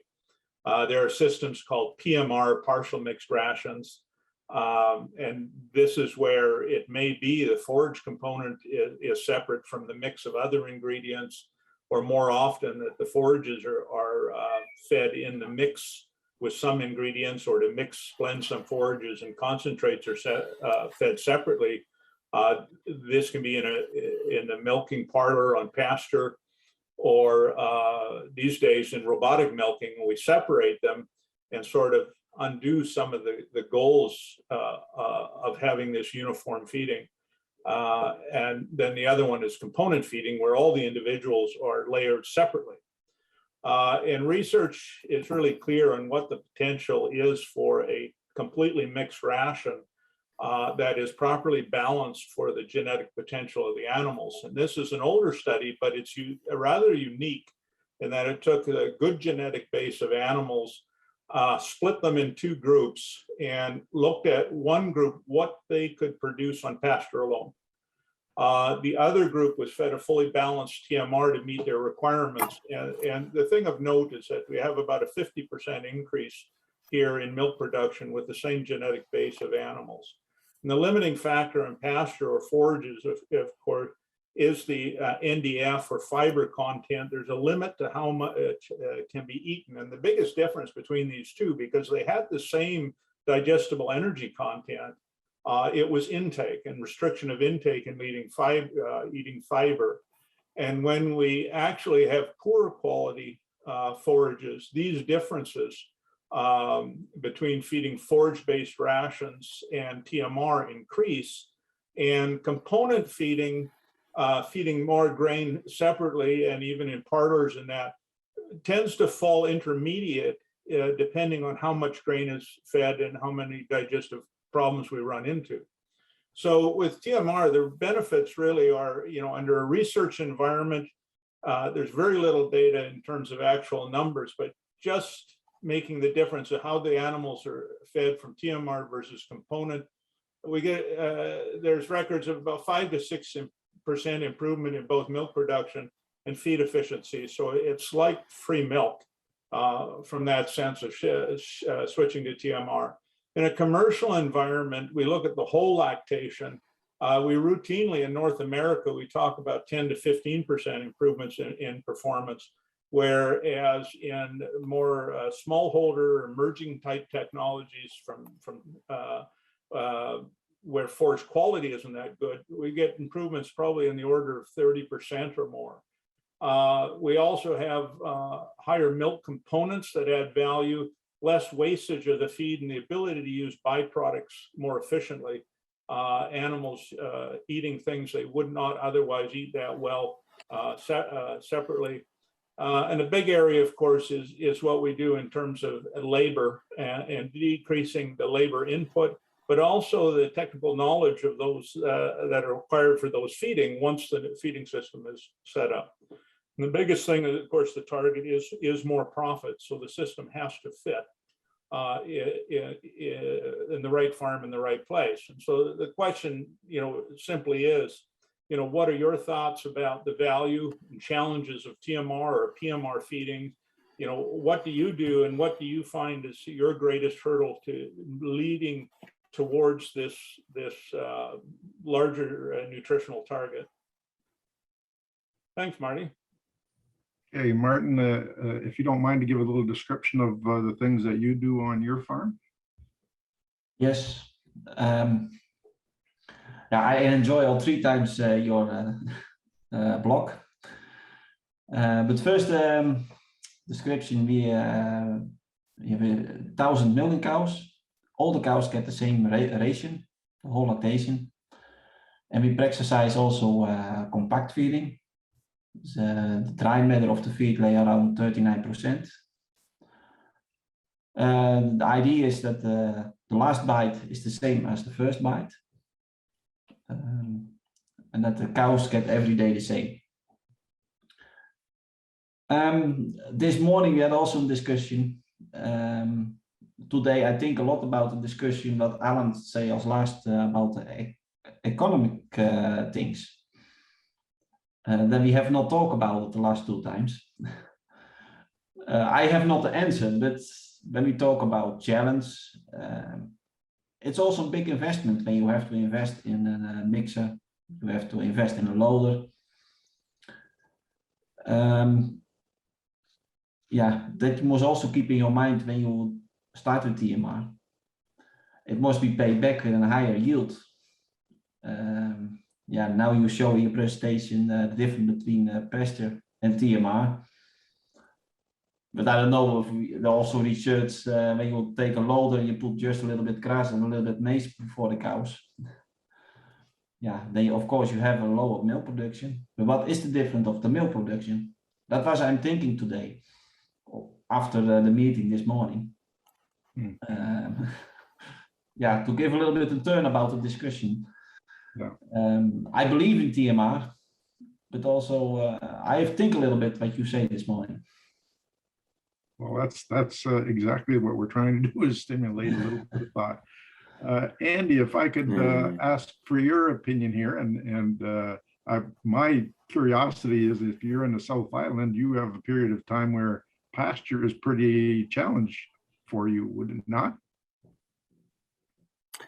Look, we're irrigated here, Marty, so our pasture quality is good, you know, right through the season. You know, we do have a cold winter, so I mean, just for clarity, we have a seasonal calving system. So all our cows calve in, well, 3/4 of them calve in August, and the other last quarter in September. So over the period of 8 weeks, everything calves, and then everything is dried off typically during May. So by the end of May, nothing's left, and they all go on holiday. They leave the farm. We take the cows to the feed rather than the feed to the cows. So they go to an arable farm to be grazed on a winter feed crop in June, July. That would be the best way to describe it. So right now, our pasture quality is perfect. You know, we're sort of 12.5 megajoules, very high digestibility, and we can get, well, we would call it 2.3 kilos of milk solids, because, you know, we think in milk solids, not volume. But that's sort of roughly 32 litres if you're saying 7.2%. So we can peak our cows well, but of course, as pasture quality it goes off a little bit in the season, we have to introduce some other feed. But the way we think about it here, there's probably 2 things a little bit different about New Zealand, and we can use TMR systems here, but we don't have a market. We don't have a stable market all year round. Because 96% of our milk's exported. And so in New Zealand, the factory is the servant, the processor is the servant of the farmer, rather than the other way around. So we de-optimise our processing efficiency in order to optimise on-farm efficiency and cost structures, because we do have a seasonal grass curve. Therefore, our factories are absolutely full at the moment, and they're only half full in March, April. I think that's a key difference. And so it's working out whether you're trying to optimise farm economics or processing economics. And that's why the co-op, you know, Fonterra is so strong in New Zealand. And I think the second point is that what I've always learned since I started farming is that farming is a game of limiting factors. And so whether it's labour or infrastructure or genetics or the management system, you know, what we're trying to solve for is what is the most limiting factor. So typically, the reason that TMR use isn't large in New Zealand is it's not the limit. You know, that last 5 or 6% or 10 or 15% isn't the limiting factor to our productivity. There are other things that are limiting to the extent of 30 or 40% or even 50%. Because our cows in Northern Hemisphere terms, you know, a really good herd here would produce 5,000 litres per cow per year, because that's restricted to 280 days maximum, because, not to put too fine a point on it, the cow has to produce and then get back and calf under 365 days or it's culled. So that's why it's that game of limiting factors. Thank you. Great perspective. Paul, I wonder if you would have a thought here. Are you still with us, Paul? Perhaps Andrew from what Cornish? Is that correct? Are you? Cornwall. Yeah. I think TMR in house systems is an absolute must, in my opinion. But grazing systems, we run a very simple system in that we actually just self-feed. So our feeding is literally an electric wire. So we horizontally graze most of the time, and then in the winter and at the shoulders of the season, we would be grazing vertically right from the clamp. So it takes us a very short time to manage our feed face, but we actually have started almost partially mixing, and we add cheap byproducts into the silage as we make it now. So we're almost pre-mixing it and we layer it in. So and that seems to be beneficial to yields. We too are seasonal calving. We were spring block. We've actually changed and virtually calve exactly the same as Andy was saying in August and September. So we're all about consistent feed. Just like Martin said, if you manage your pasture properly, we're aiming at maintaining a 12 ME feed at all times for those cows. Even our silage is we're still targeting 12 ME for the silage and 17% protein. So it's all about quality forage for us, our system, and making use of cheaper byproducts where we can. We're not achieving high yields, but a cost-effective system. We've got, I think, about a minute left. Is there anyone else that wants to share some thoughts? Yes, I'd like to, if I could. Can you hear me? Yes, John. Okay. When you look at it's cheaper to take the cows to the grass rather than the forage to the cows. And when you talk about profit, if you're into component feeding, you don't necessarily have to invest in mixer wagons and ways of handling the forages. And so you've got to stand back and have a look at the whole thing. And it's probably also more efficient, even though it's more efficient if you've got irrigation, to utilize irrigation water to grow crops to incorporate into TMRs. There's a whole industry in Australia based on irrigated pastures where, for many, many years. Welcome back, everyone.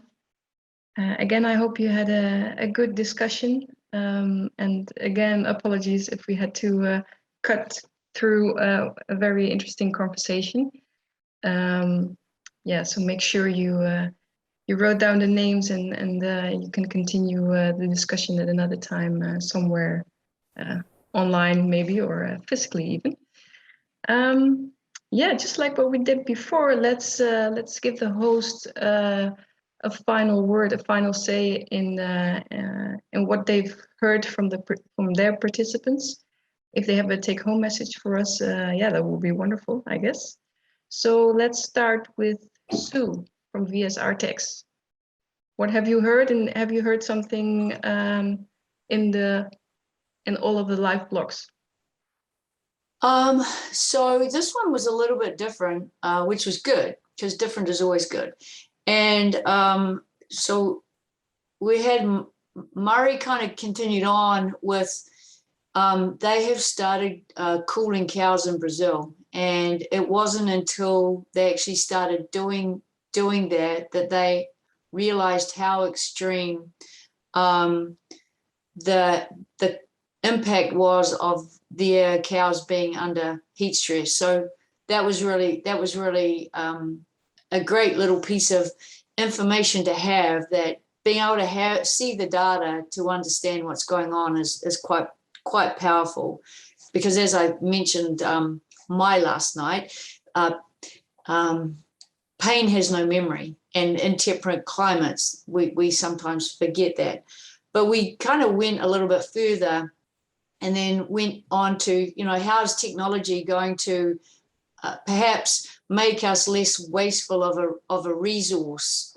One of the pains that I would feel in China was when an entire pen of cows were off being milked, my feed lane soaking was running merrily for an hour without cows being there. And I was wasting a lot of water because I didn't have the technology to be able to switch it off if there were no cows present at the feed bunk.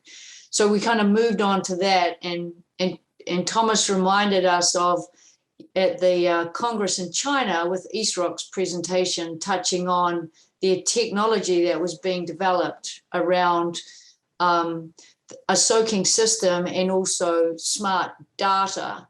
And is there a way to then be able to turn the soakers on and off when cows are and are not present, but go the next step forward and be able to cool them before they get hot, so that they remain in that comfort zone for a lot longer before we start creeping into a heat stress zone. So for me, it was really good because it reinforced, you know, some of my experiences and or preconceived ideas, but it also has given me quite a bit of food for thought to kind of go back and then figure out how can we do a better job to help the dairy farmers make a more informed decision about how and when they can integrate the water into the back of the barn, and then how we can be more responsible water resource custodians and not be wasting so much water when cows are not present. Thank you. That's great to hear, Sue, that it's that you had some good conversations. Yeah, great, and food for thought. I think that's always a good sign. Yeah, so let's go to Marty and Alan from Jaylor. How was your session, and did you also notice something over time over the last three blocks? Marty, you're unmute, Marty. Thanks to everybody that contributed to this discussion. It went off into a kind of a different tangent than our other two, but we were pleased to learn that our session last night stimulated some self-analysis with one of our table guests. But this session went more to the side of cost, investment, and return, and those kinds of considerations. So it's interesting that all three sessions had a different aspect to it. Yeah, I'll add, we were very much talking pasture and got into sort of the grass-based system versus, you know, confined feeding and that. And it was interesting to me when I thought about it, it came across to me like what proportion of our world milk supply is actually coming off grass or good grass-based systems, thinking New Zealand, Ireland, and some other places, versus areas where grazing and forage is limited or more expensive than alternate feeds like byproducts and that. And again, it's one of those things that we didn't really get into a discussion, but again, we come back to the issue of how we feed seems to be a effect of the systemic system that is there in the farm, the environment, the ability to grow forages and have them available, and how they fit into a system. And this is sort of an evolving thing depending on what market is, but future markets are likely to come more from the forage limited environment. When we think India, Southeast Asia, etc., not as major or as significant producers, but that that's where mixed feeds and the objective of doing whatever we do in mixed feeds allows us to achieve genetic potential. Another issue we really didn't talk about again was how the cows are bred, and especially in regards to milk production, how that affects their nutritional requirement and it to be fulfilled by forage. So a lot of things to think about that we were limited on time, but it was good discussion. Good to hear, Alan. And also I hear food for thought, so wonderful. And thank you for being a host of your table. Thank you. The last but not least, Jan. Do you have some takeaways for us as well? And then maybe you've also hosted 3 times. Yes, yeah, thank you for that. It was, indeed 3 times, and 3 times are all quite different. So that's, that's good to see. Also funny to see, but at the end, you also, it turns out that the succession part on farmers, it is quite, sometimes it is quite difficult. And it is also a quite different topic. If I heard all the other table hosts talking, it's quite technical, and this comes more to the emotional part of the people themselves. And well, in this discussion, we talked about a few issues what could be important, and then most attendants would say the family relationship is the most important thing, because, well, you might have some discussions with your parents as a successor, but you also might have some discussions with brothers, sisters, whatever, who's part of this whole family. And at the end of the day, you would have a good time at the Christmas table, or at the birthday party, or at the barbecue, or whatever. Whenever people from one family meet on a bigger scale, then they don't like to have any issues which could happen concerning this succession period. There's still a big challenge around the world on succession. Lots of farms don't have a successor, and which is quite an issue. We have also discussed that at this moment. We don't have a solution yet. That would be nice, but one of the things is to giving confidence or letting go of your responsibility is the most important thing. Because if you want to hand over your farm to someone within your family, or even outside of your family, as a farmer, it is very important to let things go and to let someone else make a step forward, but also give someone else the freedom of making mistakes, because everybody has the rights to make mistakes. You might even learn from that. So that's also something we have talked about it. And at the end, I would say, if you want to hand over this farm, you have to make some step backwards. And on the other hand, if you want to take over a farm, you have to make some step forwards. But the other one, each other have to you have to give each other some space to make this movement. Thank you, Jan. It sounds a bit like a dance. Someone one step forward and someone one step backwards. Yeah. Yeah. Thank you. Yeah. If you both step forward, then you'll get some struggling. Yeah.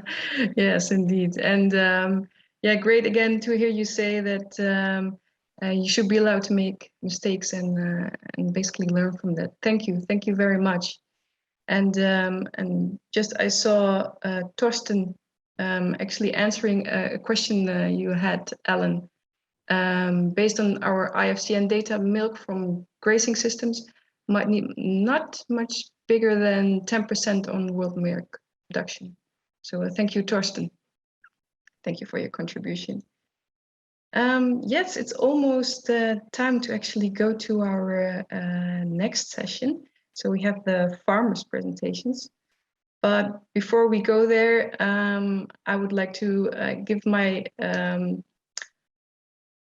big thanks to all of our business partners who made these sessions possible. This is the final World Dairy Table discussions. Thank you. What I heard from you until now is that you had some valuable insights and quite important food for thought. Yes, I hope that was for everyone the same, and we look forward to more of these discussions, hopefully physically soon, and in the meantime online. So again, thank you very much, and thank you all of the farmers who joined the tables.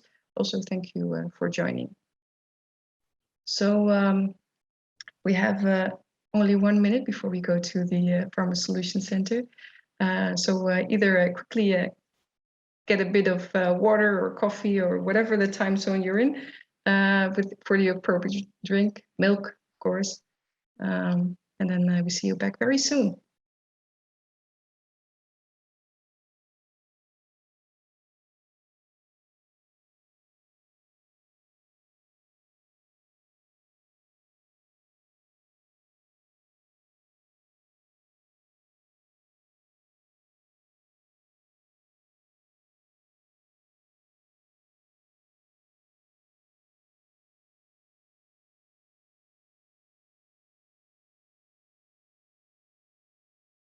I'm just starting to share my screen already. Many of you already joined the previous session, so you know that the first part of this Farmer Solution Center is me talking. So I think I can go ahead and say welcome to everyone, and also welcome to the new people who joined. So this is the Farmer Solution Center. I really like this part as well from the GDF Online Summit. Something that we also always put in our GDF congresses, because the discussions our farmers have are crucial. I mean, that's what Global Dairy Farmers is all about, is that if you have a topic on your mind, or if you have an issue, or you see an opportunity, you openly and discuss it. And there's so much confidence, but also trust within the group. And we'd like to replicate this during this session as well. So yeah, let's go and have a look. So the Farmer Solution Center, the agenda of the next 50 or maybe a bit longer, 15 minutes or longer, is me welcoming you. And then again, like what we've done during the keynote session, is have another speed date. So that's something where you will be put into rooms at random and just have a chat with the one who's with the people who are in your room as well. So networking, but then online. This will all happen automatically. You don't have to do anything for it except for talking and turning on your camera. And then we continue with the presentations from our farmers, which are Martijn Damsteegt from Denmark and Ken McCarty. Both of you, welcome to this session. So let me first tell you something about Martijn. Martijn is a young dairy farmer who farms and lives in Denmark with his wife and kids. A very smart and a great entrepreneur, and he's growing as an entrepreneur and his farm as well, and encounters a couple of issues, challenges, and maybe also some opportunities, and he's going to discuss about it with all of us. So already thank you ahead, Martijn, for your presentation. And then next up will be Ken McCarty from the McCarty Family Farms, who's gonna tell us about working together in the dairy chain. And I probably pronounced it incorrectly. We say Danone here, but I heard you say it differently.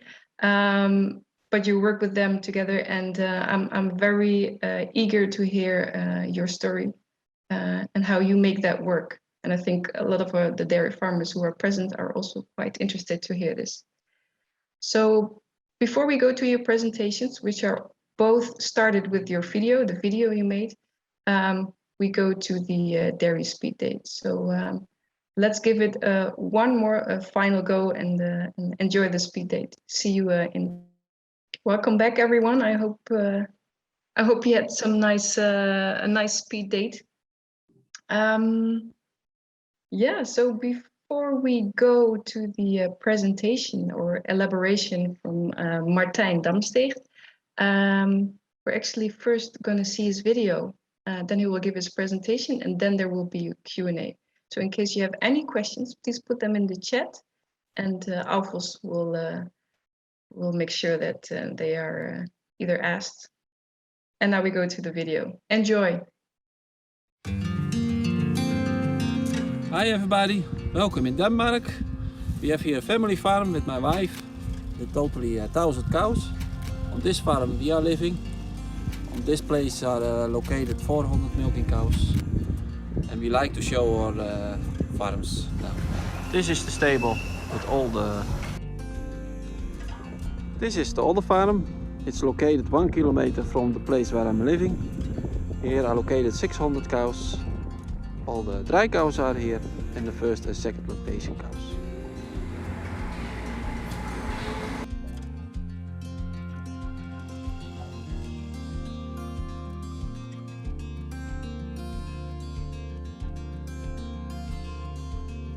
Here we have a small meeting room. We meet one time a week, all the people. Then we're talking together about the results, what's happened last week, but also for the plan for next week. We're talking about the results, that they know what's happened, that they are a part of the team, that everybody know what we are doing. Here are the small calves located. The first 2 weeks they are in a single house, and after 2 weeks they go in big houses together.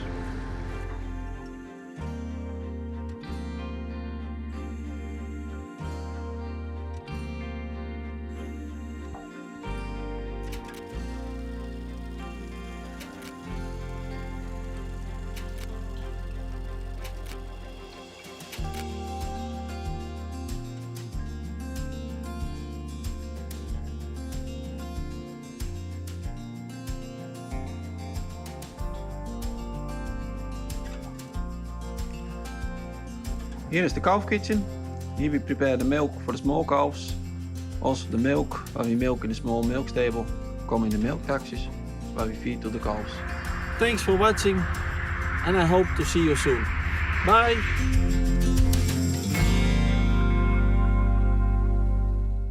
That was a very nice video. Thank you, Martijn. I think we have a good view of how your farm looks like. Yeah, go ahead with your presentation. Thank you.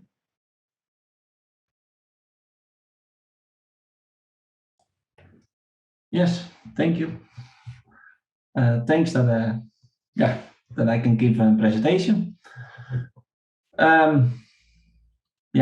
With Global Dairy Solution Center, I like to share how we are doing, how we're working, but also as last, maybe you can give me some advice or some help that I can use also for me.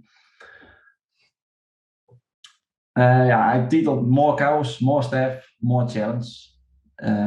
I start with 25 cows and we grow to 1,000 cows and we have 17 men employed. I have, together with my wife, the farms. We have 4 children. It's located on 2 places. The production lay on 12,000 kilo milk per cow. We milk 3 times a day. We have 400 hectare crop fields, growing corn and grass. Totally 17 people employed who do a lot of work. We live in the south of Denmark. You can see the small map in Europe.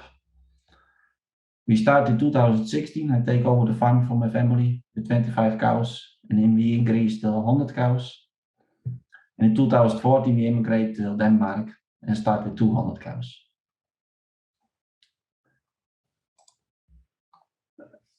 With our 2 farms, Hedsgaard is the place where we start. There we have now all the milking, over there we have milking cows, milking rotary, and there's also the feed kitchen. The other farm, Mindegaarden, is also the milking cows, dry cows, fresh cows, and the young stock.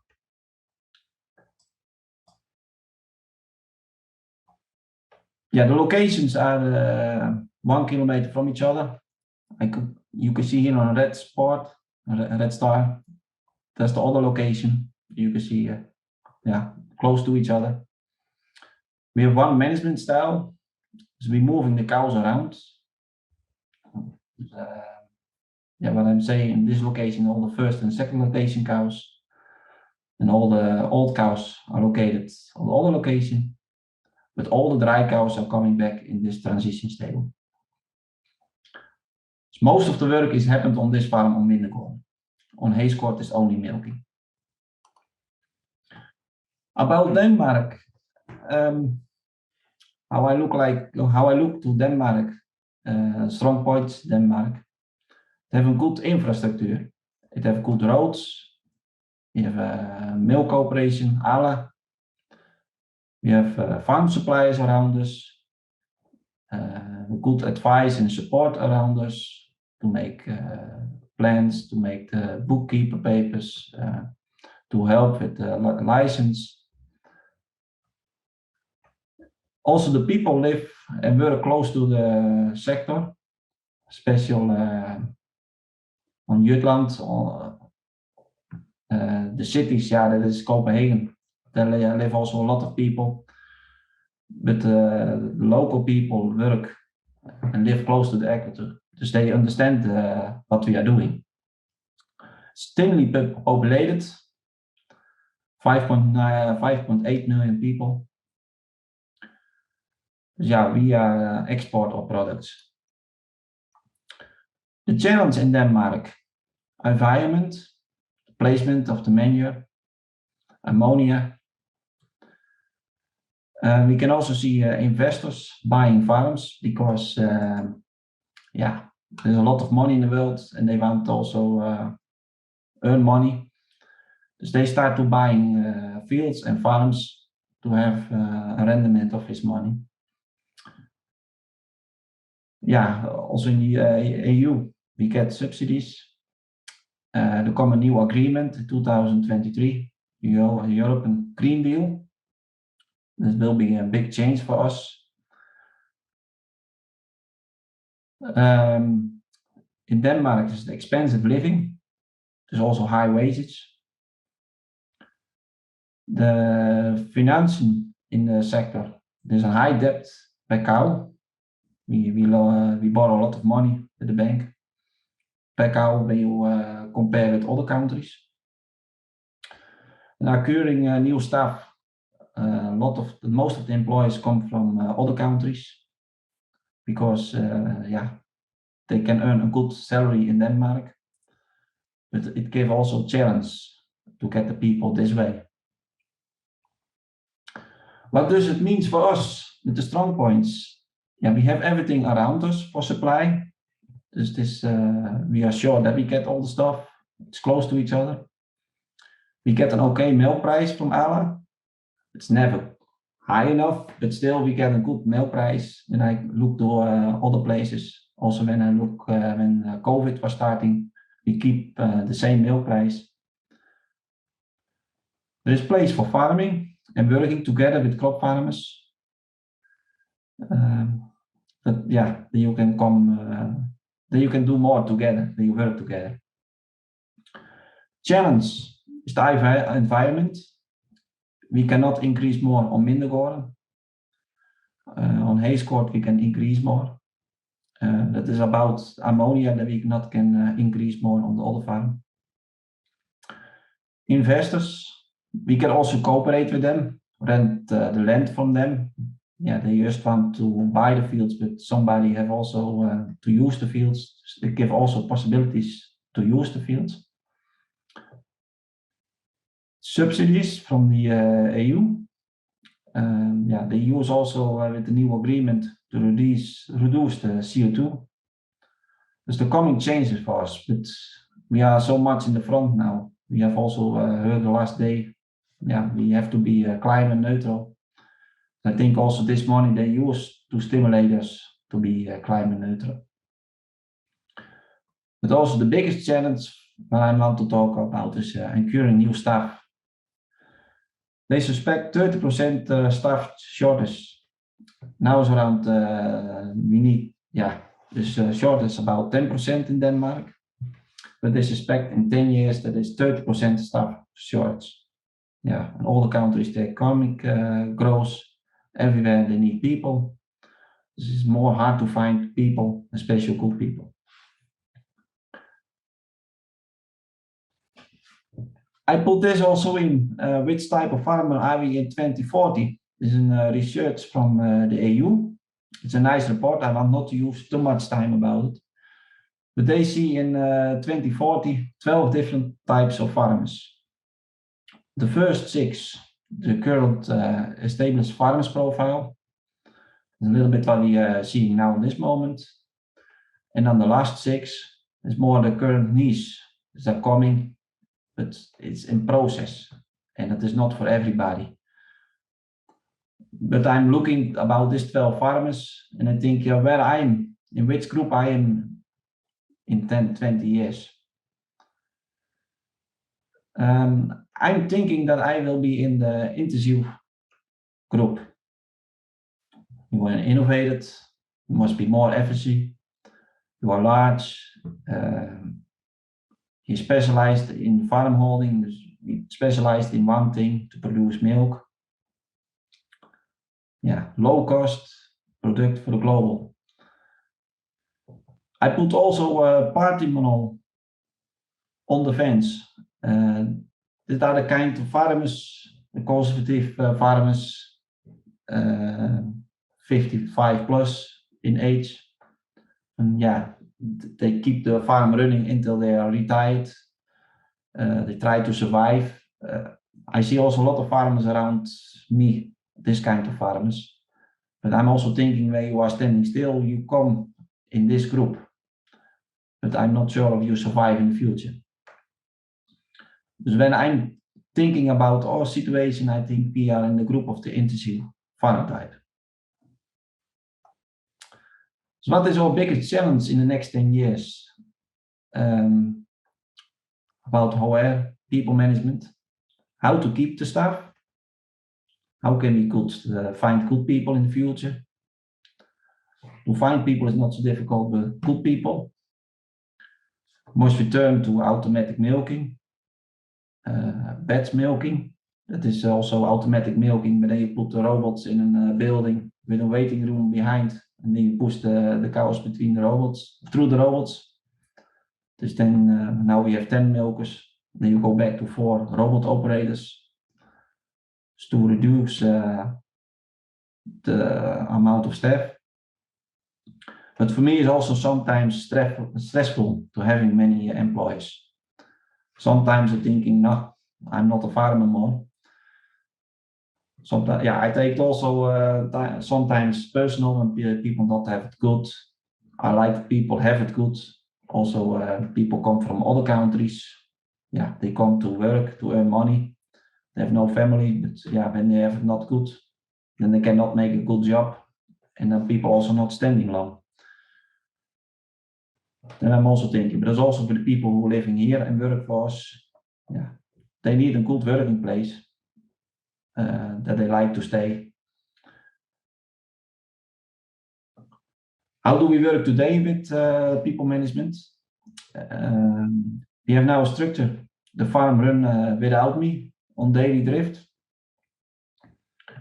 One time a week we have a meeting with everybody. Then we talk about the results for last week, but also what's the plan for next week. To share some challenge, but also some frustrations that we see each other. But then we also have the feeling that we are a team.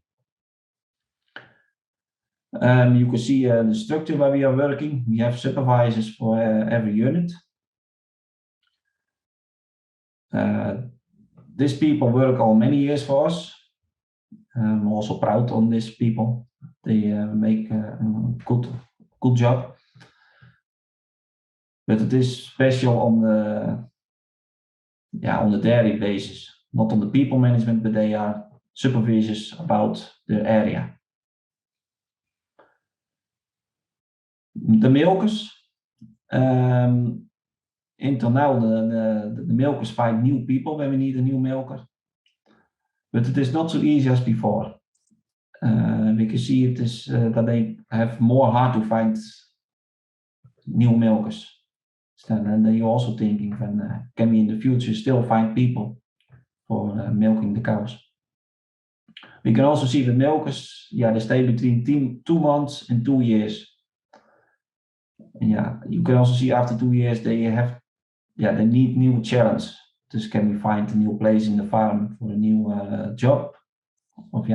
Of they are away, that they earn enough money and then they go home. We try 1 time a year to have a talk 1-by-1 to talk more about details. But I see everybody every day. I'm always in the business, in the farm. Dus most of the time I see everybody. Dus then I have also a close feeling how they are when they have questions. It's not so difficult to talk with me. Dus I try to help where they need help. Dus always some challenge on the farm, and then I'm ready to help. Some mindsets what I have with people management. What type of farmer we are in the future? I think an intensive farmer. The labor cost increase every year. For us is it now around 6,5 eurocent per 100 kilo milk. A good thing what I see with a big team is easy to move around with people. When you need somebody extra or when somebody is sick, or you are more flexible. When you have a big team, they train each other. They learn each other new jobs. Or when there come a new man in, they learn the new system to each other. But also more people, more challenges.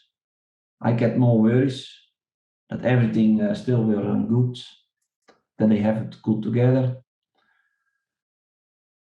But also it costs me more energy on this moment to take care of our people, that they stay, fill up the goals, sometimes conflicts on the working floor.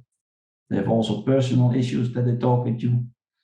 And you're always thinking do they stay or do they go away? Because we're also thinking that we need people in the future.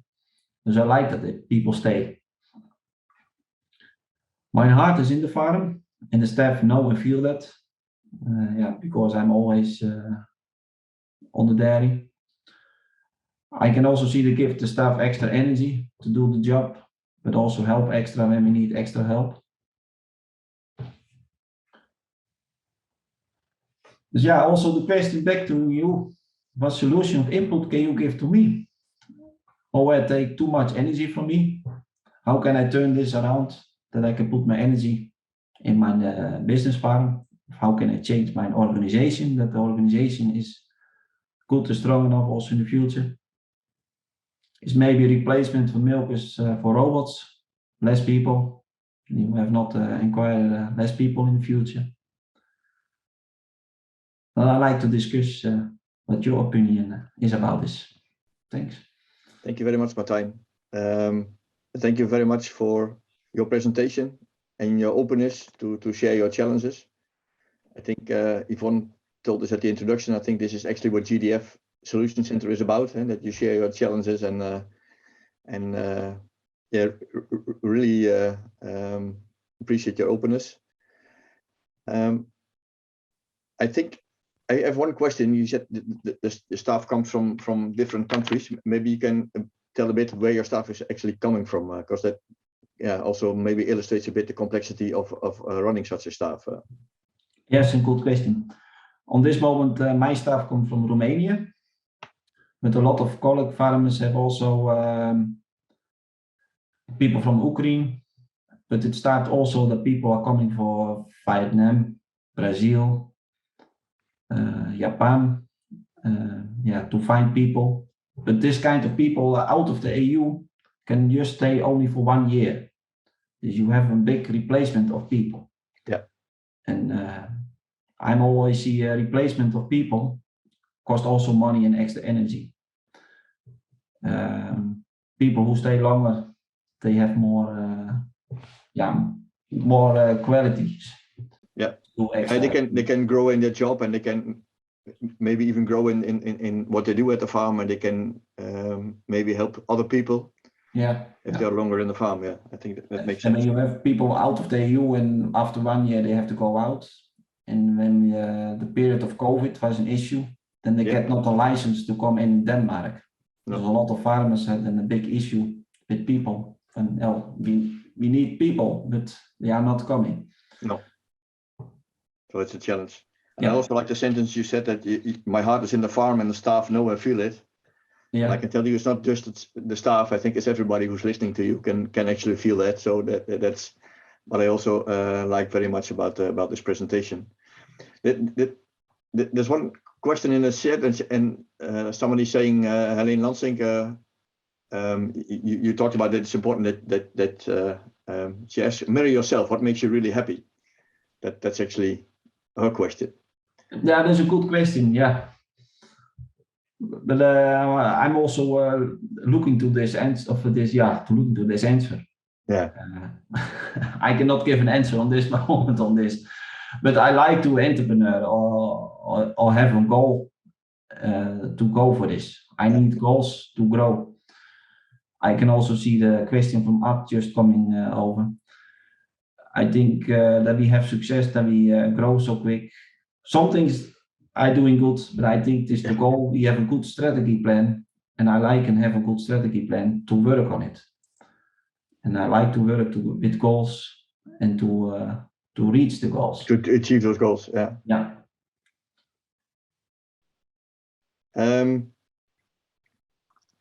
Yeah, there's also another tip in the chat to read the book of Jana Hocken, and you might already know her. She's been involved a bit, at least her husband is, Matt Hocken, is also a member of GDF. Yeah. And she's written a book on lean management. I think it's actually pretty big in Denmark as well. I'm not sure if you work with that as well. We started a little bit, not enough. No.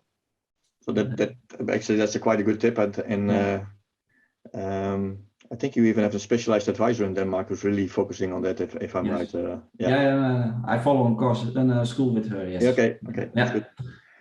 And you actually asked the group for advice, so I actually would invite some of the farmers who are in the group and who are working with staff. If they can, to give advice or maybe ask a few questions to Martijn that can help him. Somebody, I can also point out people who might be able to say something about it. I think Hans Peter is in the group. Maybe Hans Peter, I think you also have quite some experience on working with staff.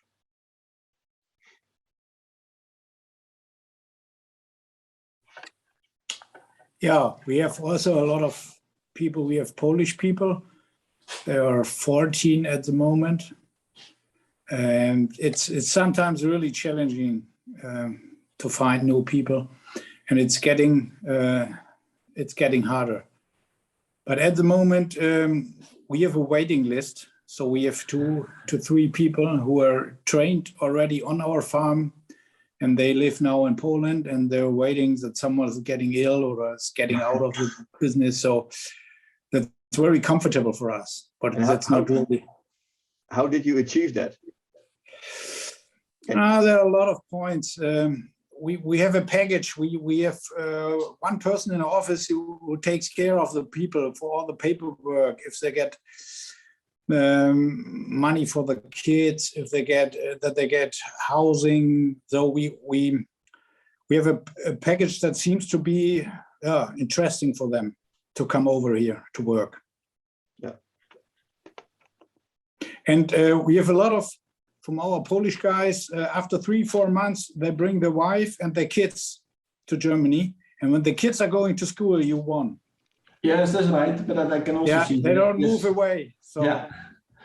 But it is, but I hear more and more, I don't know how you're doing, the contact between me and all the employers, but also the relations. You get more people, they have also more relations between.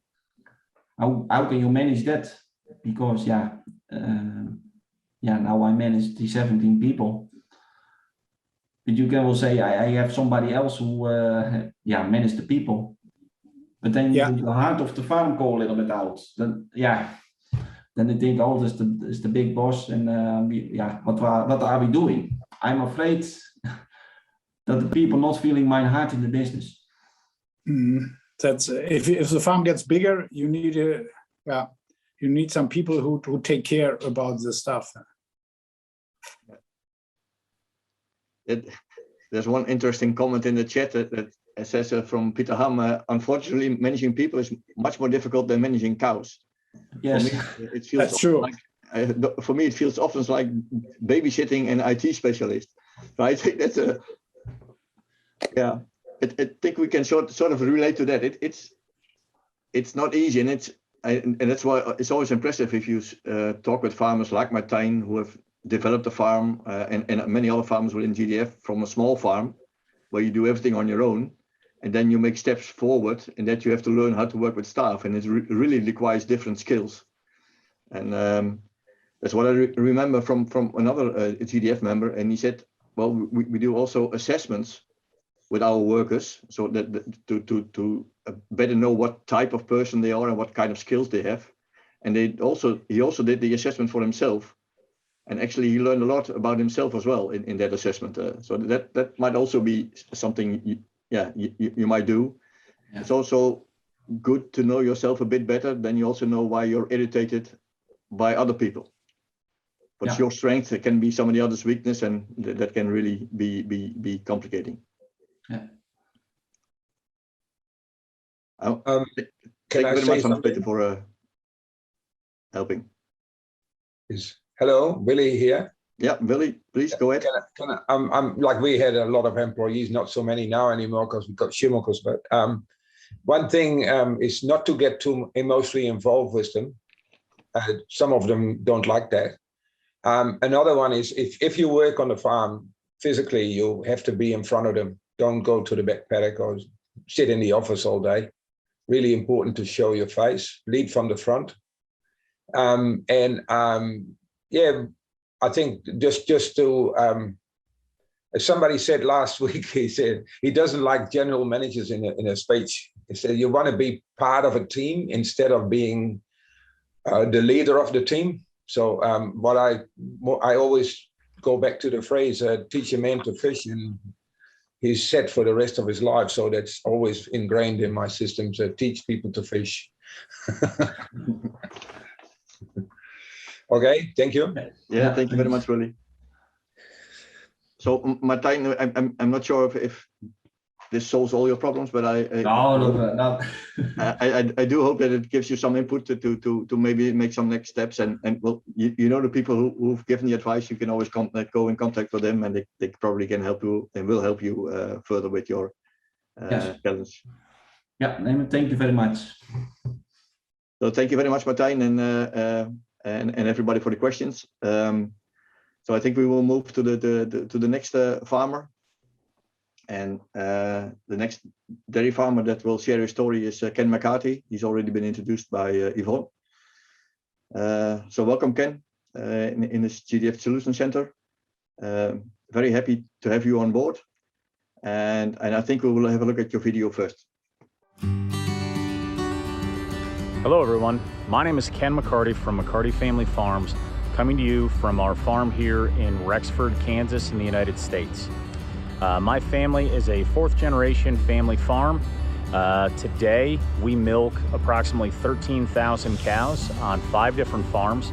Wait and see behind me here is our evaporative on-farm milk condensing plant, where we process approximately 685,000 pounds of raw milk and convert it into condensed skim, pasteurized heavy cream, condensate water, and all of those dairy products, the condensed skim and the pasteurized heavy cream, ends up being shipped to Danone North America's yogurt manufacturing plants located around the United States.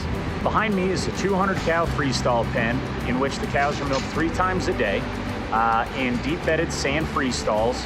This is a flush barn, so we use recycled gray effluent water to clean the alleyways and help keep the barn cool in the summer months. Our cows have access to feedline mister systems to help keep them cool in the summer months, as well as fans in order to keep them cool while they're laying in the beds. These cows are all fed 4 times a day, milked 3 times a day. As part of our commitment to continuing to improve the productivity and the welfare of our cattle, we genetically test all of our females at birth and then breed those females through artificial insemination to the most optimal sire to match with their genetic makeup. Today we farm about 4,500 acres of ground. We attempt to deploy regenerative ag practices across all of our acres, including things such as minimum till or no-till, the use of cover crops, nutrient management plans, and high-efficiency irrigation techniques. The 200 individual team members that make up McCarty Family Farms are all specially trained in their area of expertise. We go to great lengths to attempt to train all of our team members to optimize not only their job performance, but the health and well-being of our cattle, our environmental stewardship, and the productivity of our farms.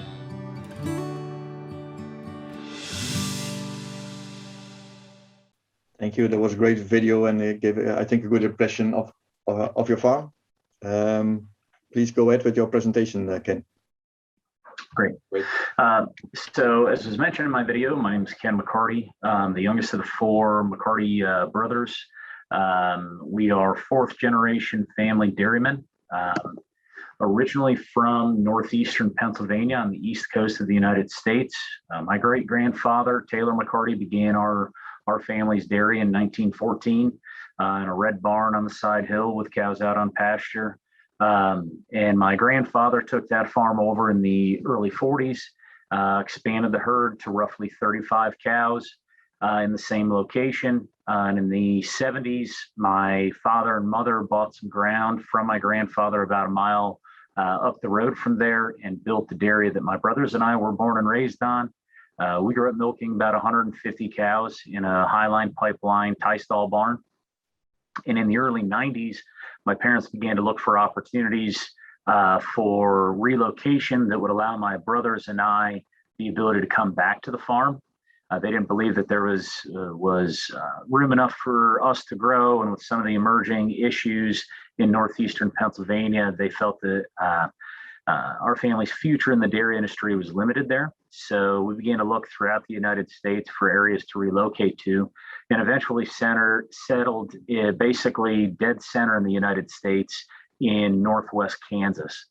We moved here in 1999 and began the dairy that you saw in the video there in Rexford, Kansas. We started milking about 800 cows on that farm and steadily grew to about 1,600 cows. And then eventually opened our sister farm where my brother Mike and his family live and manage that farm in Bird City, Kansas, where we milked at the time about 1,800 cows. And we sold our milk into the traditional in the U.S. dairy cooperative model. We sold our milk to the largest co-op in the United States, Dairy Farmers of America. And they basically were about the only milk buyer in our region. So we were very limited as to where we could even sell our milk. We were subjected to, the fluctuations in the milk markets, and we desired a different way of marketing our products, a way that would bring a little bit of consistency back to the price that we received, but also that would valorize what we felt were best practices, things like environmental stewardship and animal welfare and improved milk quality and those sort of things. So in 2010, we began conversations with, at the time, what was called the Dan and Yogurt Company, and today they're referred to as Danone North America. They had a vision for a relationship that was really centered around the same types of things that we were searching for. And in order to meet the needs of that they had for what we were expected to do, we had to double our herd size. So we expanded the 2 existing farms, and we took over a dairy that was vacant about 60 miles to the south of us. And we expanded our herd size to include about 7,000 milking cows. And we built an on-farm evaporative milk condensing plant that was designed to handle about roughly 500,000 pounds of raw milk a day and convert that into condensed skim milk and pasteurized heavy cream.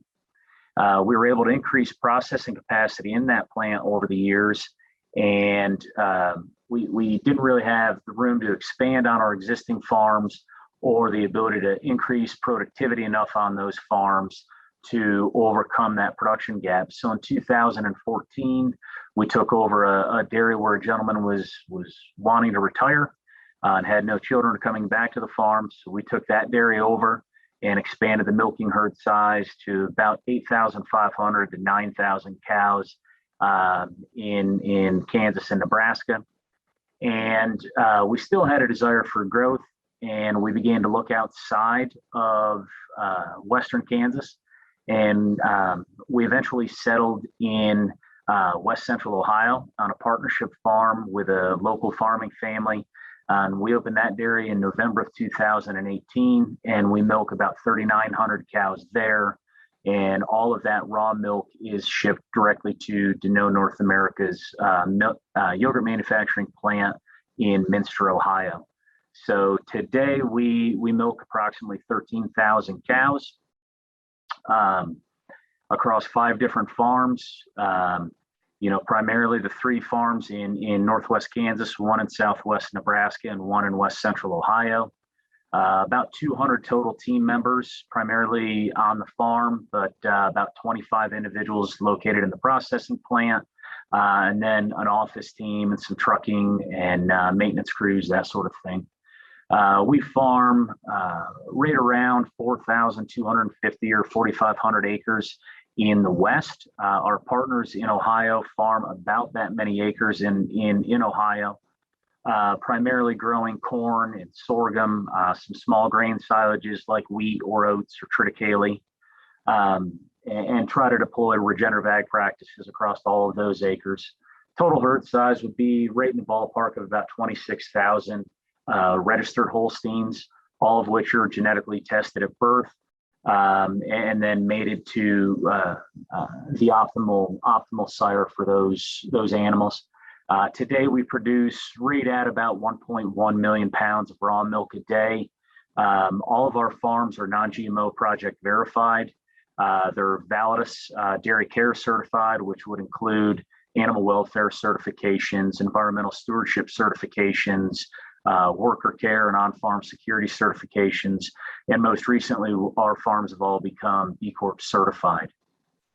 We participate in a few other animal welfare and environmental stewardship audits as well.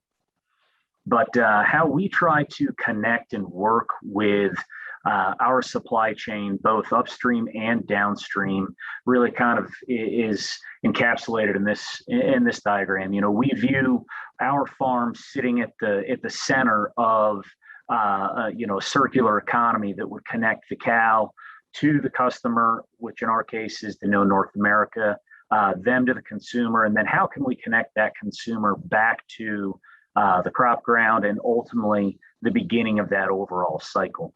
And as we think about our farms, we think about ways in which we can positively impact every segment of this circular supply chain. And, I labeled everything with the letter C, but, when we think about crop, we really think about our supply chain in general, which would go beyond just the crop farmers, to go to vet med suppliers or equipment suppliers or freight companies or you name it. How do we engage with those supply chain partners as best as we possibly can to really try to drive down our environmental footprint and enhance the value of everybody beyond that? So ultimately, our journey with trying to connect all of those began in a large fashion when we were able to connect with a brand like Danone North America. And ultimately, how we came together is we had a desire for a model that was more consistent and a model that valorized best practices, and they had that same vision. So the model that we came together upon was called, or what we call, is the cost performance model. Direct supply cost performance model. And what that does is it creates consistency in the price that they pay for their milk, but it guarantees me a profit margin that allows me to, instead of focusing on the survival of my business, I can focus on the optimization of my business and of my farms. And, to give you a kind of a snippet of that, when we first started our relationship with Dannon, we were projecting our cows to produce roughly 70 pounds per cow per day. And today our farms produce, or our cows produce, but somewhere between 95 to 100 pounds per cow per day. So that consistent reinvestment and consistently being able to do things the right way on our farms every day has really paid dividends in the performance and the productivity of our cows. But, ultimately, to come together, we really had to have a shared vision. And that shared vision centered around things like environmental sustainability and how to drive down our environmental impact, the welfare of our cattle and of our team members, creating a model that was financially stable and predictable, both for us and for them, engaging with our communities and really trying to recreate and rebuild rural America that is showing a lot of community decline. And then ultimately, how can we change our on-farm practices or the nutrient profile of our products or what we do and how we talk about what we do to engage and ultimately satisfy the consumer and the customer of my customer. And really, this model is built around trust. I'm staking the future of my family, 4 generations, over 100 years worth of work on this model being viable and being beneficial for everyone. And I have to trust Dannon or Danone North America, and they have to trust that I'm going to be a good steward of their brand as well and do what I say I'm going to do. And in order to achieve that trust, and it really comes down to transparency. And in our model, our farms are fully open to them whenever they want to come and visit, and they visit often. Our financial records, our books are fully transparent and available to be opened up at any point by their team members. Our milk quality results, our animal welfare audit results, our environmental sustainability reports are all fully transparent and shared not only with our customer, Danone North America, but we choose to go beyond that and share them publicly as well on our website and on our social media pages. But really, a lot of this is built on their desire and willingness to be different, and our willingness and desire to be different. We are the only farms in the world to be Validus Dairy Care certified. We're one of, I think, there's only one other dairy, I believe, in the world outside of our own farms that are B Corp certified. Not many dairies in the United States are non-GMO project verified. And frankly, this model of openness and transparency and consistency, taking a small margin every single day. We think about baseball and, we think about hitting singles and doubles every day and not trying to hit home runs. And that model works for us, but it doesn't work for everyone else. Some people don't want to have that level of transparency with their customer or be open to their customer ultimately telling them what they want and having to try to meet those needs. But it worked for our family.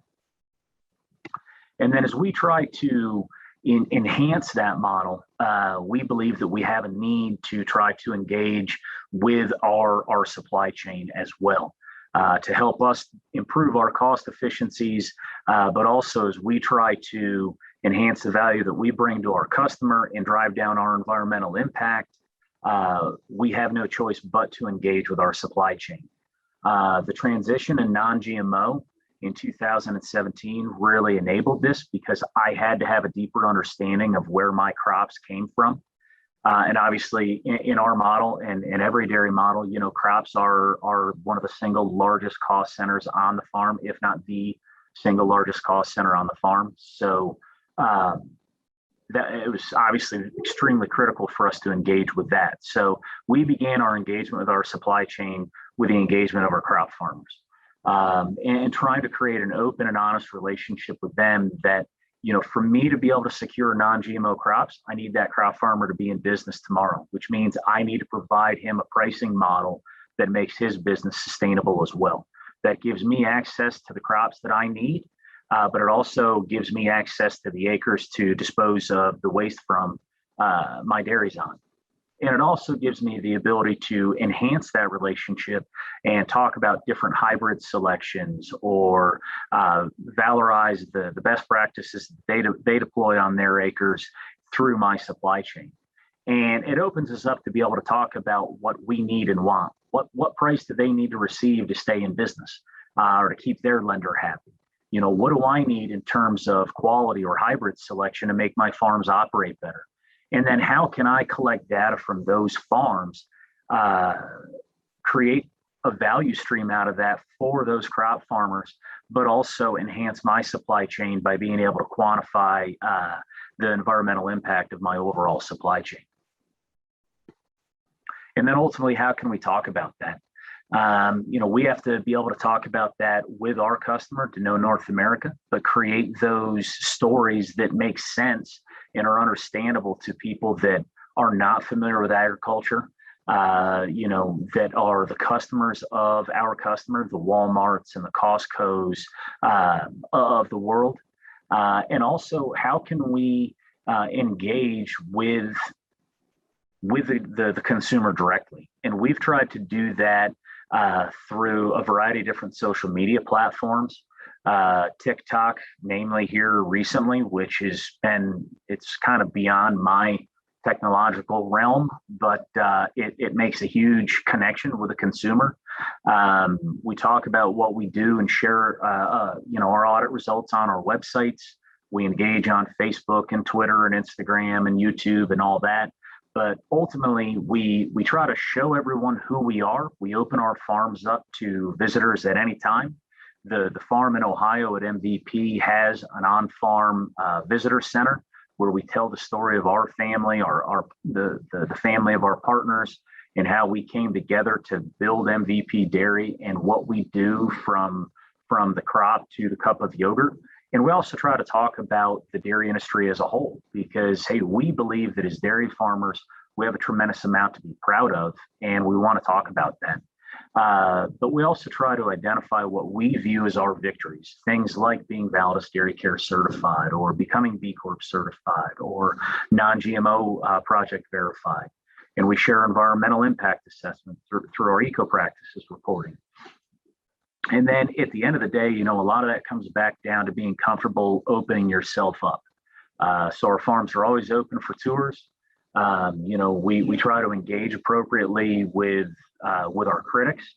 And obviously, you know, agriculture isn't always the most readily accepted industry in the world. And as farms get bigger or people become less connected to where their food came from, we are going to have to answer questions that we might not be comfortable answering. And so where do we see our business going from here? To be honest with you, I don't know. And but we do know that there's going to be issues that we have to address, things like antibiotic resistance, and how can we be proactive on that and drive down the use of antibiotics on our farm. Or, you know, Martijn mentioned it, becoming climate neutral. You know, how do we take those steps on and be proactive in getting those types of certifications or achievements, so that as opposed to having it be a mandate that's forced upon us, we can be proactive and deliver that to our customer and use it as ultimately a marketing tool or a reason why our products are better for the world. Do we need to breed our cows to A2 genetics and enhance nutritional value of our dairy products? And how do we become more cost consistent and, you know, cheaper and ultimately competitive in the market? Because that obviously always matters. So what have we learned in our relationship throughout the years, in our relationship with Danone North America, and you know, trying to engage with our supply chain, is that, you know, things that were valued yesterday are still valued today. Family farms are still valued by our customer and by the consumer in general. You know, being a good steward and caring for your cattle and for the land and for your community is always going to matter. Having a farm that you can take pride on in taking people to, you know, and the pictures of Martijn's farm, I mean, hey, they're beautiful farms, and, you know, you should be proud to take people to those farms, and that matters. And having a high quality dairy product that brings the customer back again and again and again is always going to be important. But we've come to discover that generational differences, not only in our teams, but in the consumer base, but also within our customer, are very real. The desires that the consumer has that is 25 versus the desire that the consumer has that's 65 are very different. And we see that even in our interactions with our customer. The younger generation of the North American employees asking us different questions and asking different things of us than what they were 10 years ago. And we have to be willing and able to address those needs. And how do we balance traceability and transparency versus just buying a bulk product? Because in order for our farms to be competitive, we feel like we have to bring value to the consumer and our customer. And we think that we can do that by providing a traceable product. And then ultimately, creating the inherent trust that was with it placed upon agriculture, now I believe is shifting to trust and verify. And that's why we've moved to try to do things like a great deal of independent audits on our farms. And then we believe that innovation is an absolute must. We have to find a way to differentiate our farms and the products that come from our farm, whether that be through A2 milk or different certifications or what have you. That's what we believe is going to drive our business forward. And hey, it always comes back to dollars and cents.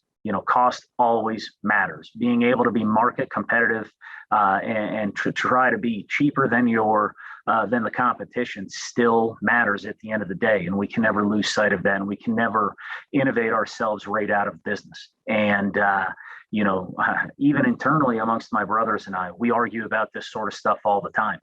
And the time horizon on the return on investment of innovation is something that we debate constantly. And I don't have the right answer. And I know I'm wrong a lot, and I don't like to admit that. And if they were on this call, I wouldn't admit that. But and then, hey, we have to tell our story.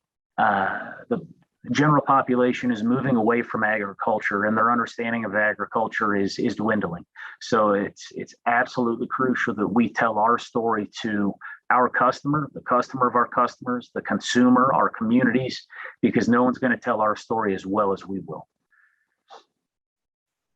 So ultimately, thank you. Thank you very much, Ken. A very interesting presentation, also showing where you're coming from. I think that's important to understand. It's very important to the family. I happen to know that because I had the luck to visit your farm a couple of years ago in case of a Denon project, met your brothers and your father. And I can confirm this. There are sometimes discussions between the brothers. I can confirm that. It is true. It is true. Yeah, there's no way to deny that.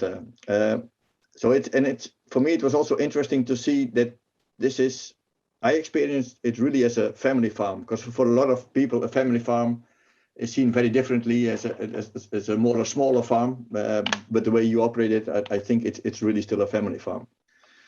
There were some questions in the chat that I would like to ask you as well. Are you the only dairy farmer that works like this with Denon in the US, or are there more in the US? Can you tell a little bit more about that? Yeah, so we were the first, and for some time we were the only. But today, no, this type of model and relationship, it's evolved into a few different models. But there are many farms in the U.S. that work in some form of relationship. But the vast majority of milk that's sourced by Danone North America, is sourced in a direct supply style relationship. Yeah. Maybe not in a cost performance model, but there's a tremendous push from that company and other companies in the U.S. to really understand where their milk is coming from, where their products are coming from. Yeah, I think we've worked in projects for Danone. We still work in projects for Danone, and I think that was a major change in how they organized their supply. I think about 10 years ago. And they moved. They used to buy milk mainly from the co-ops, and they wanted to transform to direct supply. And I think you were one of their pilots, so to say, to learn on that. And another question is on the importance of storytelling, and I must say that's something that was being mentioned throughout the 3 blocks we've had, that it's so important to keep on telling the story of dairy and what we do. Do you do that on your own, or do you get support from that from Denon as well? So the answer would be both. You know, when we first began our relationship with Danone North America, we were very hesitant to really talk about it a whole lot because it was pretty unique, and you know, we had to be conscientious about the business relationship. So we were pretty delicate about what we talked about. And as time has gone on and trust levels have increased, we now have a full team that really does a lot of the storytelling for us. And so we do some of that independently. You know, our social media pages, for example, are all managed independently as McCarty Family Farms. Now we will publicize things that we do in conjunction with Danone North America on those channels, but we manage those independently. But we also do work in conjunction with Danone North America to make videos or to host tours, virtual or otherwise, on our farms. So it's the short answer is we do both. Yeah. Thank you very much. I think there are probably more questions, but as always, we're running a bit out of time. I think I liked also one remark you made somewhere in the middle about your strategy, and that it's about hitting singles and doubles, and you're not just going for the home runs.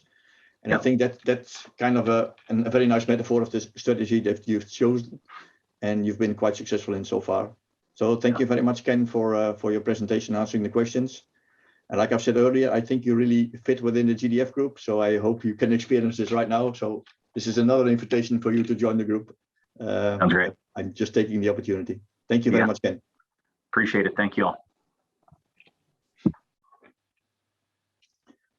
So I think we're at the end of our 3rd block as well. So I give the floor back to Art, our president, to close this block and the overall online summit. Thank you, Alphonse. Yvonne, we need some sheets as well.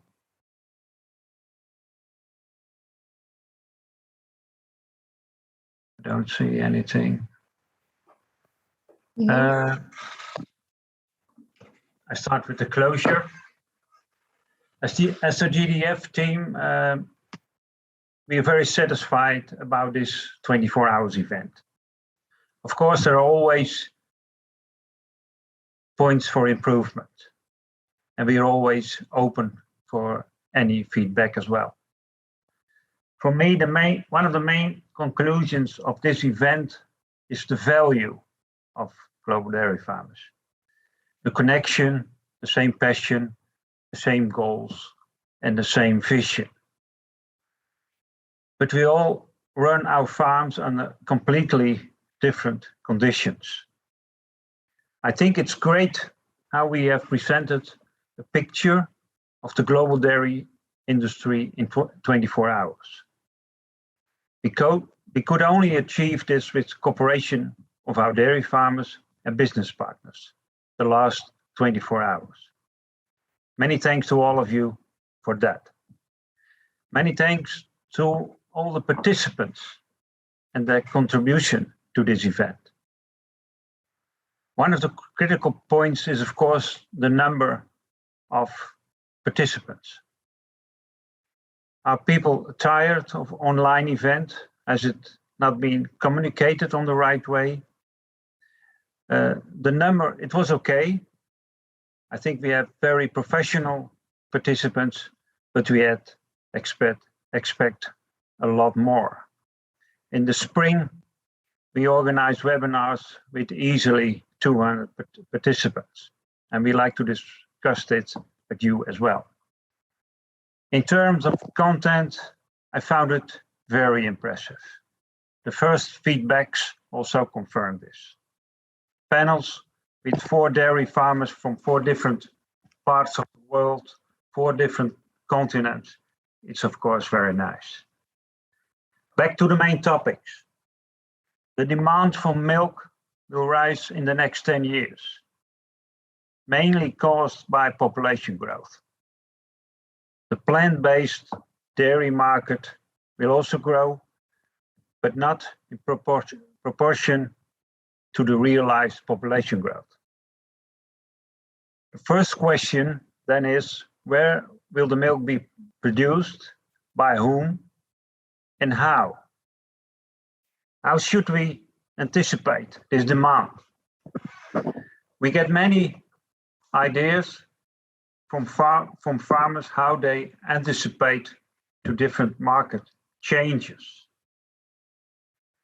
There were two topics that plays a crucial role in this discussion. And we had many discussion about this during this event. Number one, climate change / carbon / society, and maybe / consumer first. And the second point was technology. Farmers who give back land to the nature, but also farmers who want to use sex semen to avoid problems with the bull calves, but they don't have the access to sex semen. We also discussed the large amount of data that's coming to our farms and how to implement it. Vaccination programs, global to local, labor efficiency. And we don't have to forget, we have to make money on our farms now and in the future. Succession, who will be the next generation? Dairy farming is not the most sought after profession in the world. And another conclusion, and that's not a new one, is that demand for dairy products around the equator will grow strongly. It's not easy to produce milk successfully over there. And a little further away from the same equator, other factors will ensure that milk production there will not grow very much. If you go north, if you go south, well, there is a very strong and stable dairy industry. Another conclusion for me is that we can help each other. Contacts will certainly be made, and GDF can play a role in this as well. I have only heard enthusiastic people in the past 24 hours with passion and a drive for the business. People who see the world changing around them. I would also venture to say that this is not an average group of dairy farmers. It's truly a group of good farmers. And I'm convinced that most of you will be great farmers in 2031. Thank you. Let's stay in touch. Goodbye. This is, maybe I can give some feedback about our agenda. GDF will join VES-Artex Abu Dhabi over 2 weeks.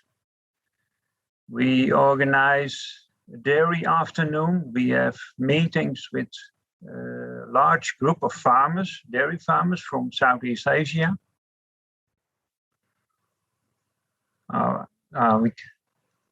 It's clear, I think. Yeah. Bye-bye.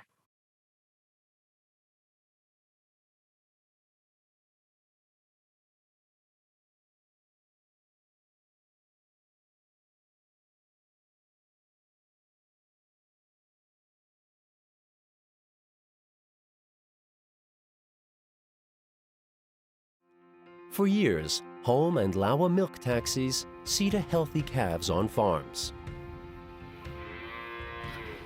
The new generation of Milk Taxi 3.0 offers a range of innovative options to make your work easier and more effective. For example, the mixing and feeding of milk replacer, the lid of our milk taxi can be fully opened for simple filling.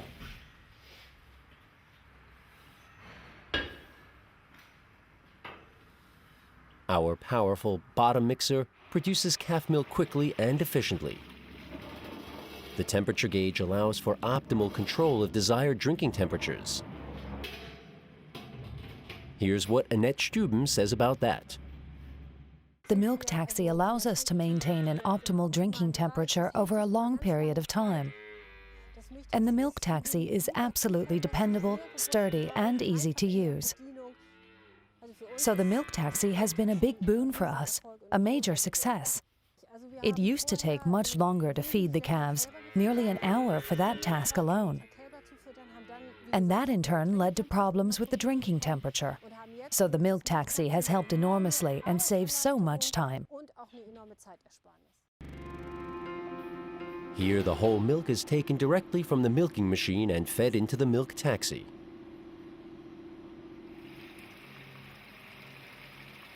An easily readable volume scale makes precise measuring a cinch. A particularly gentle heating element warms the milk to the perfect temperature for the calf. With the electric drive support, transporting milk to the calves has never been easier, even on inclines. And new to the Milk Taxi 3.0, with the larger wheels, you can easily get over bumps. Plus, the 4 wheels make the Milk Taxi incredibly stable.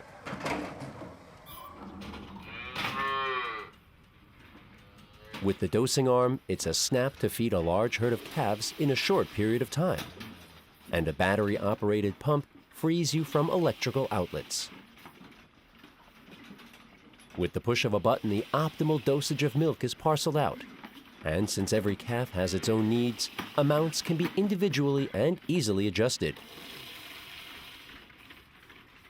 The calves, the trainee, and the foreman are pleased with the result. We raise about 200 calves per year. We used to do all the work by hand, feeding each calf individually from a bucket. But with the milk taxi, the work gets done in a jiffy. The advantage for us is that the calves always receive the exact amount of milk, no matter who does the feeding, and that makes for healthy calves. After each use, remaining liquids are disposed of, and the milk taxi is thoroughly cleaned. Fill it with water. And again, the push of a button is all it takes to start the semi-automatic washing procedure. The tank can be cleaned separately with a brush.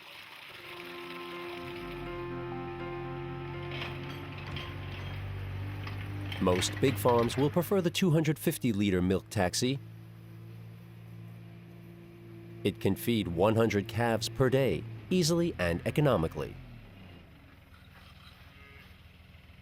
And it reduces working hours by up to 40%, which drastically affects rearing costs. Organic farmer Ernst Metzger-Peterson is convinced the milk taxi is an important innovation. We recently moved our calves to outbuildings. They're a bit further away, so the milk taxi was really the only solution. Now we can feed the calves directly after milking, and that improves overall productivity. The milk taxi also allows us to regulate for individual feeding requirements, and that's an amazing plus. We can regulate the dosage very precisely, 3 litres, 3.5 litres, however we see fit.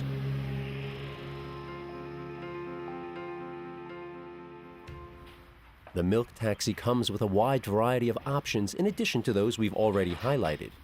For instance, this long hose overcomes problems posed by small feeding alleys. An ergonomic handle with remote control provides maximum flexibility. Yet another option: farmers can fill the colostrums in the appropriate container directly in the milking parlor.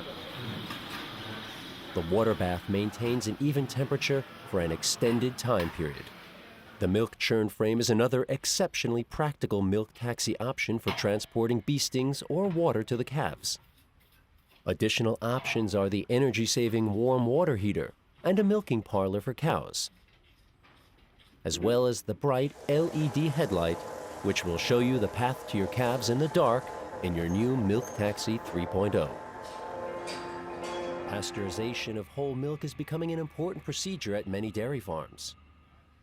The milk is gently warmed to 64 degrees Celsius and is pasteurized for 30 minutes. Or you can opt for gentle pasteurization at 60 degrees for 60 minutes. Finally, water is used to cool the milk to the desired drinking temperature. The heating procedure kills pathogen bacteria, protecting the calf's health.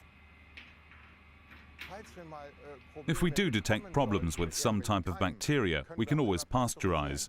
The milk taxi gives us that option. Holm&Laue milk taxis. Refined technology, sturdy, and easy to use. It actually makes feeding fun.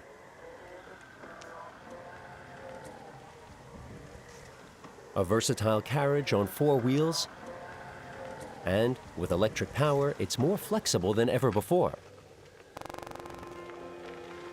The milk taxi comes in a variety of sizes, with 80 liters for less than 25 calves, and now new with 150 liters, 260 liters, or as a trailer with a 250-liter tank.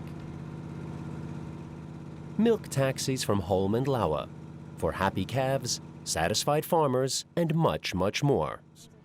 Our calves are happy and so are we. In fact, we are even more pleased because we have happy calves, and that's a lot of fun.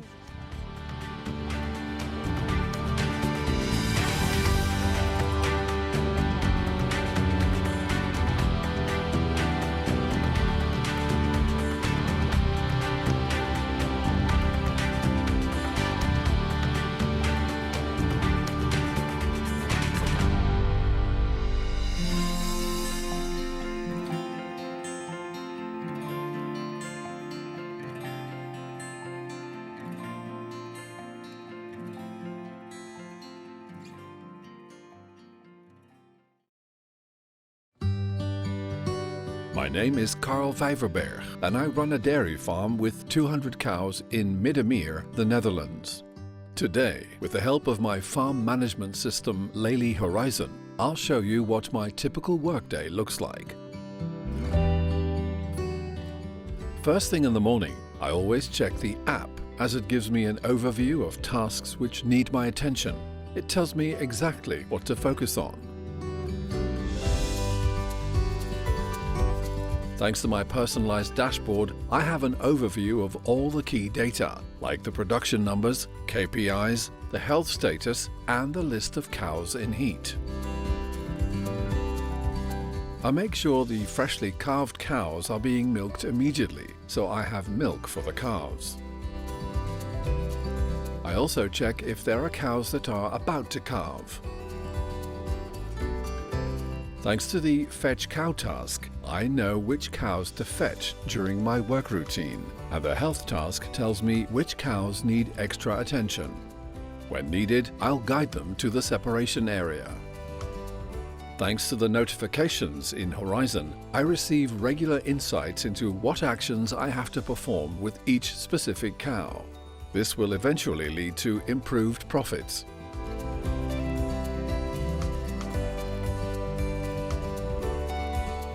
Cows that need attention are automatically routed to the separation area. As there are built-in treatment plans per disease, I only need to review the given advice and act on it. An effective and preventive treatment ensures healthy cows. It's clear and it's working fast. I try to minimize cows' stress levels by combining treatments and performing it in the separation area. Thanks to this management system, you can make timely decisions and prevent problems. My herds manager has his own dashboard set up in Horizon, which is tailored to his work routine and tasks. The herdsman can perform an insemination task quickly and professionally thanks to the clear overview and connected data from my partners and suppliers. This reduces the probability of mistakes. We always respond immediately to an alarm to resolve the issue as quickly as possible for continuity. Because the cows are already separated thanks to the advanced filters in Horizon, the vet can quickly scan or treat the animals. This works well for both humans and animals, as it allows us to work efficiently and minimizes the stress levels of the cows. My aim is to have a purposeful meeting with my advisors by focusing on what needs the most attention. For that, I check a couple of the reports and refer to the feed advisor. I've given the feed advisor access to some of the data, so he knows what I'm talking about and he can review all the details. After the analysis, we immediately adjust the ration in Horizon. At the end of the workday, I check the KPIs one more time and review whether all the tasks are done. This ensures the last round in the stable is quickly done. It gives me total peace of mind, as I know I'm in control. Lely Horizon is user-friendly, and I have control over my farm at any location and any time of the day. This gives me more time to do other things. It gives me headspace to work efficiently and preventively. Lely Horizon. Future farming at your fingertips.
So the overall soaking system in the barn, we installed it ourselves first of all. We found it fairly simple.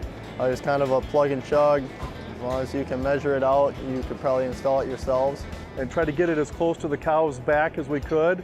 With the wind power that's going through the barn, we can make sure that we get water on the top of the cows when need be. Then we put some control panels to control the cycle time. You know, it's kind of the philosophy, if you stand up out of the water on a 90-degree day, you feel cool. If you stand in a 10-mile-an-hour wind on a 90-degree day, it just makes me tired. It's almost wears you out standing in wind all day. So part of that's back to the cow comfort. So the soaking lines in Mike's barn are Artex soaking lines. They're designed with 1 gallon per minute tip, spaced 5 feet apart. The system is a galvanized pipe system with brass nozzles, so we can get it down very close to the cow level without concerns of the cows damaging it. But also allowing optimal convection effect on the cows truly with cross ventilation, and be able to get the water on the cow themselves. We found that very useful. What you don't want is a fine mist that's basically going to coat the hair and insulate the cow and can actually cause her to raise body temperature. We want large droplets, which this system provides, which gets down through the hair, gets down to her skin, and then that nice cooling breeze comes across, creates the evaporative cooling we're looking for, and releases heat out of her body. So during the installation, really it was mounting the actual couplers on the main frame, as you can see behind us, and then sliding the pipe through. After that, actual method of connecting is the quick coupler. Very straightforward. Rubber gasket slides over, coupler seals it. Really has never leaked. Quite efficient, very well maintained. Just getting that water on the cows for evaporative cooling is incredible. The adjustability factor is key compared to a threaded pipe. You're able to adjust individual sections, whether it's laterally or vertically, to get optimal discharge of the water out of the cow. It'd be quite a nightmare with a threaded pipe, having to adjust the entire length of the pen. Compared to this, at each coupler you can adjust it to a right angle and then put the coupler back on, just making it once again more efficient. Everything's about efficiency. We kind of watch the effectiveness of cow cooling by watching milk weights, watching cows, how they act, whether they're spread out in the barn. And in this barn, to be honest, I've never seen any bunching of cattle anywhere. So I think our cow cooling seems to be pretty effective. We monitor temperatures on cows once in a while on the hottest days just to see how cool they're staying. And they're staying spot on right now. Yes, I would not change anything right now after going through a summer and a half. I would not change anything with our cooling system.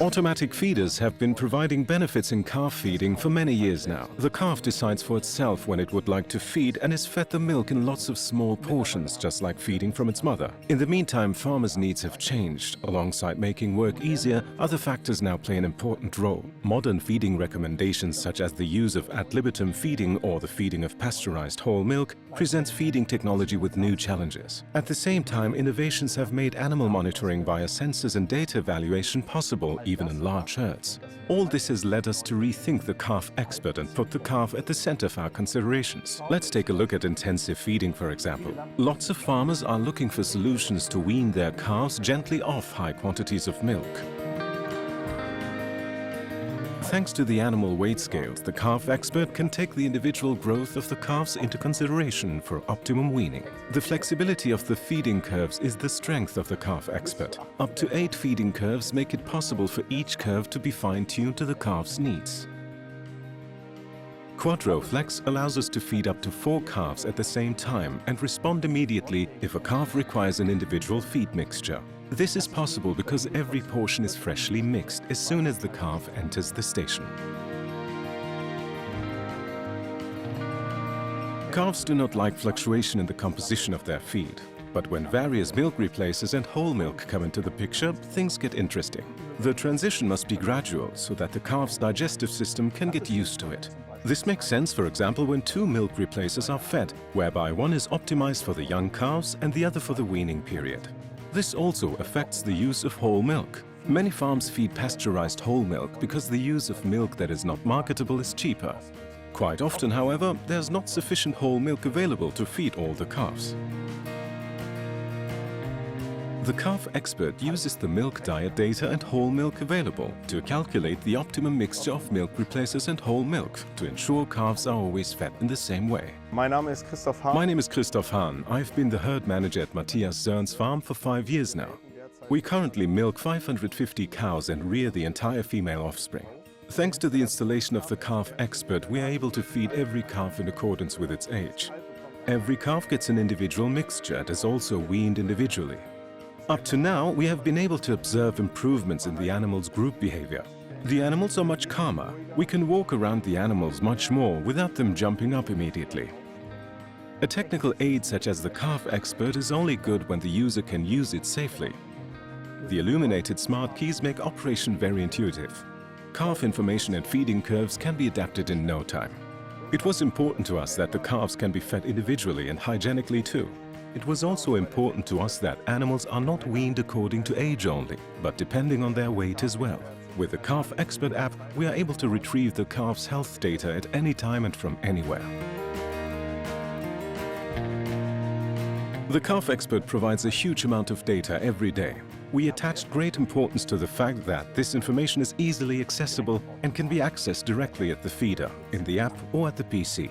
Our expectations on the feeding technology have been completely fulfilled. Our calves have gone through the conversion very well so far. We can recognize our success on the basis of our calves' high daily gains. We also hope that this will lead to high initial capacities for the cows that are then milked.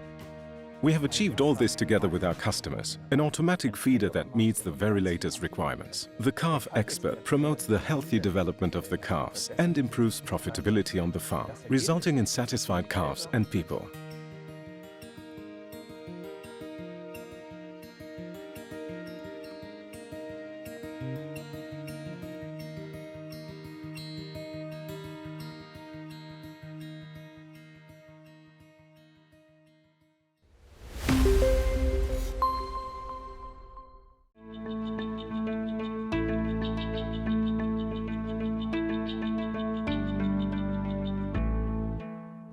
Hi, I'm Peter Armstrong.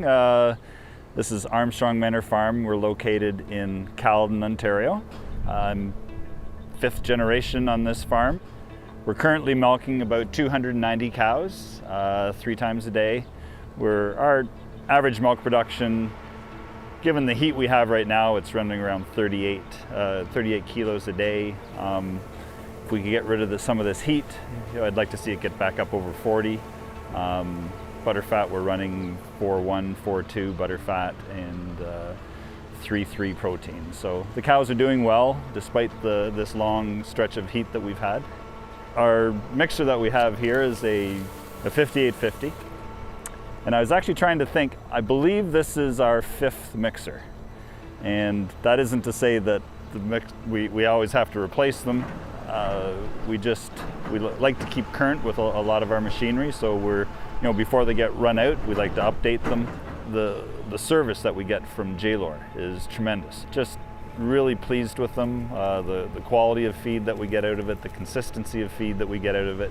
I'm going to say it's probably been about 12 years we've been running Jaylors, and anything else would be stepping backwards, I think.